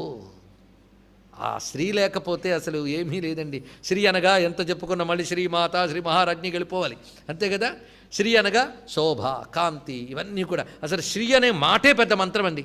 అందుకే భారతదేశంలో శ్రీకారం చుట్టడం అనే ఒక మాట ఉన్నది మనకి. తెలియకుండానే అందరం శ్రీ విద్యోపాసకులమే. శ్రీకారం చుట్టకుండా ఏమున్నది? ఆఖరికి లలితా శాస్త్రం కూడా శ్రీకారంతోనే ప్రారంభమైంది. శ్రీకారం చుట్టుకుంది. అందుకు శ్రీకారం చుట్టుకొనుట అనగానే శ్రీ అనగా చైతన్యము. అది ఉంటేనే మనం పేరు ముందు కూడా శ్రీ పెట్టచ్చు. చైతన్యమే శ్రీ. ఆ చైతన్యాన్ని మనం శోభగా, సౌందర్యంగా, కాంతిగా, లక్ష్మిగా వర్ణిస్తాం. అందుకే శ్రీ విద్య. అదే ఆత్మవిద్య మహావిద్య శ్రీ విద్య. ఈ శ్రీ విద్యని మన దాకా తెచ్చిన వాళ్ళు ఎవరు? అలాగే శ్రీ అంటే ముందు చెప్పిన అర్థాలన్నీ గుర్తు చేసుకోండి. మేము అప్పుడు రాలేదండి అనేవాళ్ళు ఉండుంటారు. లేకపోతే ఎవరో వచ్చారు మొదలెట్టు అని శామితిలా అవుతుంది. మరి ఏం చేస్తాం? వారి కోసం కాకపోయినా మళ్ళీ మళ్ళీ అనుకోవాల్సింది కనుక శ్రీ అనగా శోభ, శాంతి ఇవి చెప్పుకుంటూ శారాయి చెప్పుకున్నాం కదా. శారాయి అంటే ఆనందము, తేజస్సు, బ్రహ్మశక్తి. షా ఆనందము, రా తేజస్సు అంటే జ్ఞానము, తేజస్సు అనగా జ్ఞానము, ఈ శక్తి బ్రహ్మశక్తి. కనుక శారాయి అంటే జ్ఞానానందాత్మకమైన పరబ్రహ్మశక్తి. ఇది శ్రీ అనే శబ్దంలో మనకు కనబడుతుంది. ఇంకో మాట ఏంటి? సర్వై ఆశ్రయతే ఇది శ్రీ, అందరికీ ఆశ్రయ శక్తి. కనుక శ్రీ అనగా ఆశ్రయ శక్తి. ఇంతవరకు బ్రహ్మము ఆత్మానన్నావే, ఈ సమస్తము దాన్నే ఆశ్రయించుకుందయ్యా, ఆత్మశక్తినే ఆశ్రయించుకుంది. కనుక స్వాత్మశక్తియే శ్రీ. అది తెలుసుకునే విద్య పేరు శ్రీ విద్య. ఈ శ్రీ విద్య మనకిచ్చిన వారెవరు? ఇది ఒకటి గురువుగారండి, అంతే కదా. గురువుగారు కదా ఇచ్చారు, సంతోషమే. కానీ గురువులకు గురువు దాకా వెళ్ళాలి. కనుకనే ఒక మంత్రం మన దాకా వచ్చింది అంటే ఈ మంత్రం ముందుగా ఎవరు చేశారో తెలుసుకోవాలి. అది ముందుగా ఎవరు చేశారు అనేది వెతుక్కుంటూ వెళితే కామసేవిత. క్రమం ఎంత గొప్పగా చెప్పాడు. ఈ విద్యని కాముడు ముందు సేవించాడయ్యా అన్నాడు ఇక్కడ. కామసేవిత అంటే అర్థం ఏమిటి? మన్మధుడు ఉపాసన చేశాడు మొట్టమొదట. అంటే ఇప్పుడు శ్రీ విద్యగా ప్రసిద్ధి చెందినటువంటి ఏ కాది విద్య ఉందో అది మన్మథుడు ఉపాసన చేశాడు. ఆ ఉపాసన వల్లనే అతడు సిద్ధపురుషుడు అయ్యాడు. ఇది చాలా విశేషం. అందుకే శ్రీ విద్య అనేది కామసేవిత అంటే మన్మధుని చేతు ఉపాసింపబడిన విద్య, కాది విద్య అని అర్థం. కాదండి, కాది విద్య అనేది మన్మధుడు ఉపాసించింది లౌకికమే. హాది విద్య ఒకటి ఉందని మరొకరు బయలుదేరారు. సాది విద్య కూడా ఉంది, ఎన్ని చెప్పుకో కావాల్సిననే. మరి ఇప్పుడు ఏం చెప్తాం? కామసేవిత, మళ్ళీ మరొక అర్థంకి రావాలి, తప్పదు. కామసేవిత అన్నప్పుడు రెండు అర్థాలు. కామకళారూప గుర్తించుకోవాలి. కామకళ అంటే ఏం చెప్పుకున్నాం? ప్రధానంగా ఈం, అది మర్చిపోకూడదు. కనుక కామసేవిత అంటే ఈం రూపముగా సేవించబడినది, అది ప్రధానం దేనికైనా. ఇంకొక ప్రధానమైన అర్థం కామ అంటే కామేశ్వరుడు, పరమాత్మ, పరబ్రహ్మ, శివుడు, ఇది అర్థం. అమ్మవారి విద్య మనకిచ్చిన వాడెవడు? శివుడే. మొట్టమొదట ఆయనే అమ్మవారి విద్యను అనుసంధానం చేసుకుని మనకిచ్చాడు. కనుక ఆది గురువు ఆయనే, శివుడే మొట్టమొదట. ఈ మన్మధుడికి కానివ్వండి, మరొకడికి కానివ్వండి, ఎవరికైనా వచ్చిందంటే మొదట ఆయన వల్లే వచ్చింది. అందుకే శివాయ గురవే నమః, మొట్టమొదటివాడు ఆయనే. కనుక కామహ అంటే సృష్టి చెయ్యాలని కామించినవాడు. సహ అకామయత, అక్కడ చెప్పుకున్నాం కదా మొట్టమొదటి నుంచి. ఆ అకామయత, సృష్టి చేయాలని సంకల్పించుకున్న ఈశ్వరుడు ఏ శక్తిని ఉపాసించి అంటే అనుసంధానము చేసుకుని ఈ సృష్టిని చేశాడో ఆ శక్తే శ్రీ విద్య. ఆ శక్తిని ఉపాసించి అందించినవాడు, మొట్టమొదటి పూజించినవాడు కాముడు. కనుక కామసేవిత అంటే కామేశ్వర సేవిత, ఇది మరొక అర్థం. ఈ విద్య ఆత్మవిద్య, మహావిద్య సాధన వల్ల వచ్చే ఫలితం అది. దాని మంత్రరూపం ఏమిటాయి అంటే శ్రీ షోడసాక్షరీ విద్య అన్నాడు. ఇక్కడ ఎంత పెద్దగా చూపించాడంటే, ఏదైనా గొప్ప వస్తువుకు ముందు శ్రీకారం పెడతాం కదా, కనుక ఈ మంత్రానికి శ్రీకారం అనే కిరీటం పెట్టి సింహాసనం మీద కూర్చోబెట్టినట్టు తెచ్చాడండి. షోడసాక్షరీ విద్య, ఇది ప్రధానంగా చూపిస్తున్నారు. 16 అక్షరాల విద్య. ఇది చెప్పగానే 15 అక్షరాల వల్ల ఏం బాధపడద్దండి. 15 అక్షరాలు పూర్ణ విద్యే, ఇదే కలుస్తుంది షోడశిలో. 15 తక్కువేం కాదు. ఆ మాటకొస్తే 3 అక్షరాలు మరో 3 అయితే 6 అక్షరాల బాల అవుతుంది. ఆ బాల ఒక్కటి పట్టుకుని ముక్తి పొందిన మహాత్ములు ఉన్నారు, సామాన్యం కాదు. కనుక పంచదశ తక్కువ, బాల తక్కువ అంటే అసలు షోడశ కూడా రాదు, తెలుసుకోవాల్సినది. ఏ మంత్రాన్ని తక్కువగా చూడకూడదు. కనుక శ్రీ విద్య అనే దానికి నిర్వచనం రాస్తూ భాష్యకారులు 3 చూపించారు. బాల, పంచదశి, షోడశి, మూడింటిని శ్రీ విద్యయే అంటారు. ఇది తెలుసుకోవాలి. ఇందులో ఏ ఒక్కటి సిద్ధించుకున్నా శ్రీ విద్యయే. ఎప్పుడు మంత్రం చేతనే శక్తివంతం అవుతుంది అనుకోవడానికి లేదు, సాధన వల్ల శక్తివంతం అవుతుంది. కనుకనే అదే బాలని పట్టుకుని సిద్ధి పొంది ముక్తిని పొందిన వాళ్ళు ఉంటారు. తెలుసుకోగలిగితే ఆ సారంలోకి వెళ్ళాలి. ఆ 3 అక్షరాలు తిరిగి 3 అక్షరాలుగా వస్తుంది. బాలు ఉన్నవాళ్ళు మననం చేసుకోవచ్చు. అదేమిటయ్యా అంటే అహం బ్రహ్మాస్మి బ్రహ్మైవాహమస్మి అని అర్థం. దాంట్లో సామాన్యం కాదు, ఇక్కడ అదే విచారణ దానికి. మరి ఇప్పుడు బ్రహ్మ విద్య కాదు, అది తెలుసుకోవాల్సింది. అది ఎలా అవుతుంది? అక్షరాలు వల్ల వేయడం కాకుండా అంతరార్థాల్లోకి వెళితే తెలుస్తుంది ఇక్కడ. అందుకు అదే బ్రహ్మ విద్య, దాన్నే పండించుకుని ముక్తి పొందిన వాళ్ళు ఉన్నారు. అదే శ్రీ విద్య. అది 16 కళల అమ్మవారిని తెలియజేస్తుంది గనక శ్రీ షోడసాక్షరీ విద్య అని చెప్పుకుంటే పంచదశకి దేనికే నన్మయం. ఇప్పుడు షోడసాక్షరీ విద్య అంటే షోడశీ మంత్ర విద్య అని మళ్ళీ షోడశీ మంత్రం గురించి చెప్పుకోవాలి. షోడశీ మంత్రంలో 15 అక్షరాల పంచదశికి మరొక్క బీజాక్షరం, అది ఇక్కడ చెప్తూనే ఉన్నాడు. శ్రీ షోడసాక్షరీ విద్యలోని ఆ బీజాక్షరాన్ని సూచించాడు. అది పట్టుకోవలసింది. ఆ సూచించడమే గొప్ప మంత్రం. అది కలిస్తుందిట. అది కలవగానే 16 అక్షరాలు అయిపోయిందయ్యా అన్నాడు. ఒక్క బీజం కలిస్తే 16 అయిపోయిందిట. ఇంకొకటి ఉంది షోడశీ విద్య, 28 అక్షరాలు. దానికి 28 అక్షరాలను షోడశ అంటారట. ఎలాగంటారండి? అందులో బీజాక్షరాలు ఉంటాయి. మొట్టమొదట వచ్చినటువంటి బీజాక్షరములు పంచదశి మొత్తం చెప్పి ఆ తర్వాత అవి తిరిగి పునరావృతం అవుతాయి, వెనక్కి వస్తూ. బీజాక్షరాలు అంటే సభల్లో చెప్పకూడదు కనుక చెప్పట్లేదు, మర్యాద. అందుకు పంచదశి ప్రధాన మంత్రం. షోడశలో కూడా పంచదశే ఉంటుంది. 15 అక్షరాల మంత్రం. ఈ 15 అక్షరాలకి అటు ఇటు ఉన్న బీజాక్షరాలు కలుపుకుంటే 13 అవుతాయి. 15, 13 ఎన్ని అయ్యాయి? 28 అయ్యాయి. కానీ అప్పుడేమవుతుందంటే ఈ పంచదశిలో ఒక్కొక్క కూటం ఒక్కొక్క అక్షరం కింద లెక్క పెట్టాలట. పంచదశిలో మొత్తం 3 కూటములు కదా, 3 కూటములు కలిపితే 15 అక్షరాలు. 3 కూటముల్లో ఒక్కొక్క కూటం ఒక్కొక్క అక్షరం కింద లెక్క పెట్టాలి. అప్పుడు ఎన్ని అయ్యాయి? 3 అయిపోయాయి. మొత్తం 15 అక్షరాలు 3 అక్షరాలు అయిపోయాయి. త్రికూట 3 అక్షరాలు అయిపోయాయి. అప్పుడు మిగిలిన 13 దీనికి కలిస్తే ఎన్ని అయ్యాయి? 16. కనుక 28 అక్షరాల విద్య కూడా షోడసాక్షరీ విద్యగానే చెప్పబడుతున్నది. ఇది పూర్ణ దీక్షలో లభించేటువంటి మహావిద్య ఇది. అందుకే షోడసాక్షరీ విద్య అని చెప్పబడుతూ ఉన్నటువంటిది గనక శ్రీ షోడసాక్షరీ విద్య, శ్రీ విద్యలో పరమమైన విద్య గనక దీన్ని ప్రత్యేకించి ప్రస్తావించారు. ఈ శ్రీ షోడసాక్షరీ విద్య అని లలితాదేవిని అంటే ఆ షోడసాక్షరీ విద్య మంత్రం లేని వారినైనా ఆ లలితాదేవి రూపముతో అనుగ్రహిస్తుంది. ఇది తెలుసుకోవాల్సింది. మంత్రము చెప్పలేకపోయినా మంత్రము పేరు చెప్పవచ్చు, ఇది తెలుసుకోవచ్చు. అది మంత్రోపదేశం లేని వారి విషయంలో పనికొస్తుంది. అంత చక్కగా ఇస్తున్నారు. మొత్తానికి శ్రీవిద్య అంటే ఏమిటండి అని ఆరాలు తీసి కూపీల్లాగే వారికి ముందే పరిచయం చేశారు. ఆత్మవిద్య, మహావిద్య, శ్రీవిద్య. అది ఇచ్చినవాడు పరమేశ్వరుడే, కామసేవిత. దాని యొక్క పరమమంత్రం శ్రీ షోడసాక్షరీ విద్య. అది వివరిస్తున్నారు. ఇది నిజానికి కామసేవితట. ఎందుకంటే ఇప్పుడు శ్రీసూక్తంలోకి వెళ్ళాలి. శ్రీసూక్తమంతా కూడా మొత్తం 15 అక్షరాలు, 15 సూక్తములు. దానిలో మొత్తం 15 రుక్కులు ఉంటాయి కదా. 15 రుక్కులకి 15 అక్షరాలకి సంబంధం ఉందండి. అది తెలుసుకోవాల్సింది. అక్కడ ఈ 15 రుక్కులుగా పల్లవించిన శ్రీ 16వది. ఇది తెలుసుకోవాల్సినది. అందుకే శ్రీ సూక్తం అంతా కూడా షోడశి పంచదశి యొక్క విస్తారము. ఇది ఇంకా తెలుసుకోవాలి అంటే గతంలో ఒక 3 రోజులు శ్రీసూక్త పరమార్థమని ప్రవచనం చెప్పే భాగ్యం అమ్మవారు ఇచ్చారు. దాన్ని కూడా సీడీలు చేసి పెట్టారు. ఇక్కడ కావాల్సిన వాళ్ళు తెలుసుకోవచ్చు ఎలా ఉన్నాయో రహస్యాలు మొత్తం కూడా. 15 సూక్తముల్లో లేదా 15 రుక్కుల్లో 15 అక్షరములు దాగి ఉన్నాయి. అదే పంచదశి విద్య. ఈ పంచదశి విద్యని ఇచ్చిన వాళ్ళు ఎవరు అక్కడ చెప్పాడు. జాగ్రత్తగా చూడండి. ఆనంద కర్దమశ్చైవ చిక్లీత ఇది విస్తృత ఋషయస్తైస్త్రయపుత్రా స్వయం శ్రీరేవ దేవత. ఈ వాక్యములు ఎక్కడ తీసుకుంటున్నది అంటే శ్రీ విద్యాశాస్త్రంలోని శ్లోకం ఇది. ఇదే శ్రీసూక్తంలో శ్లోకం కూడా. అంటే ఆనంద, కర్దమ, చిక్లీత అని లక్ష్మీదేవి యొక్క మానసపుత్రులు 3 ఉన్నారట. అమ్మ పుత్రులండి వీళ్ళు ముగ్గురు దర్శించి ఇచ్చిన మంత్రమే శ్రీ విద్యా మంత్రం. ఈ 3 యొక్క విద్యే త్రికూట విద్య. ఇది తెలుసుకోవాల్సింది. ఈ 3 లక్ష్మీపుత్రులు. లక్ష్మీదేవి మనస్సు నుంచి వచ్చిన పుత్రుడే కాముడు.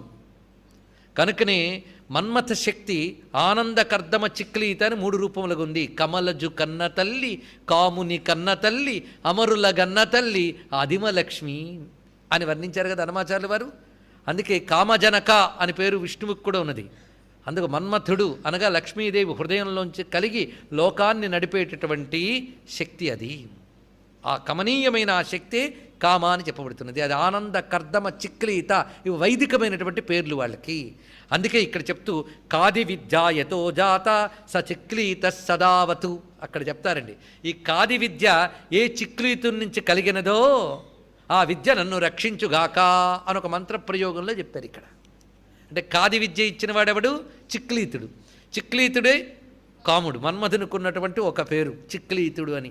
అందుకే కామసేవిత అంటే చిక్లీతుడు ద్వారా మనకు లభించినటువంటి శ్రీ విద్య. ఇది తెలుసుకోవాల్సింది. అందుకే శ్రీ షోడసాక్షరి విద్య ముందు కామసేవత పెట్టడంలో శ్రీ సూక్తంలో చెప్పబడే చిక్లీతుడినే దేవత. ఇది వైదిక మూలం వెతకడం స్పష్టమవుతున్నది కదా.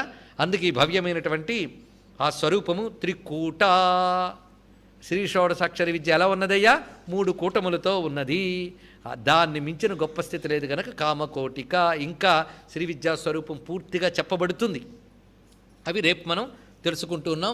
త్రికూట, కామకోటిక, కటాక్షంకరి, భూతకమలాకోటి సేవిత, శిరస్థిత చంద్రన భాయ్. సామాన్యం కాదు. ఆ శ్రీ విద్య జపం చేసేటప్పుడు ఏ విధంగా చెయ్యాలో చెప్తాడు. ఆ చేసేటప్పుడు సిద్ధి తొందరగా లభిస్తుంది. మొత్తం శ్రీ విద్య స్వరూపమంతా ఆత్మవిద్య నుంచి త్రికోణాంతర దీపిక దాకా ప్యాక్ చేసి పెట్టారండి మహానుభావులు.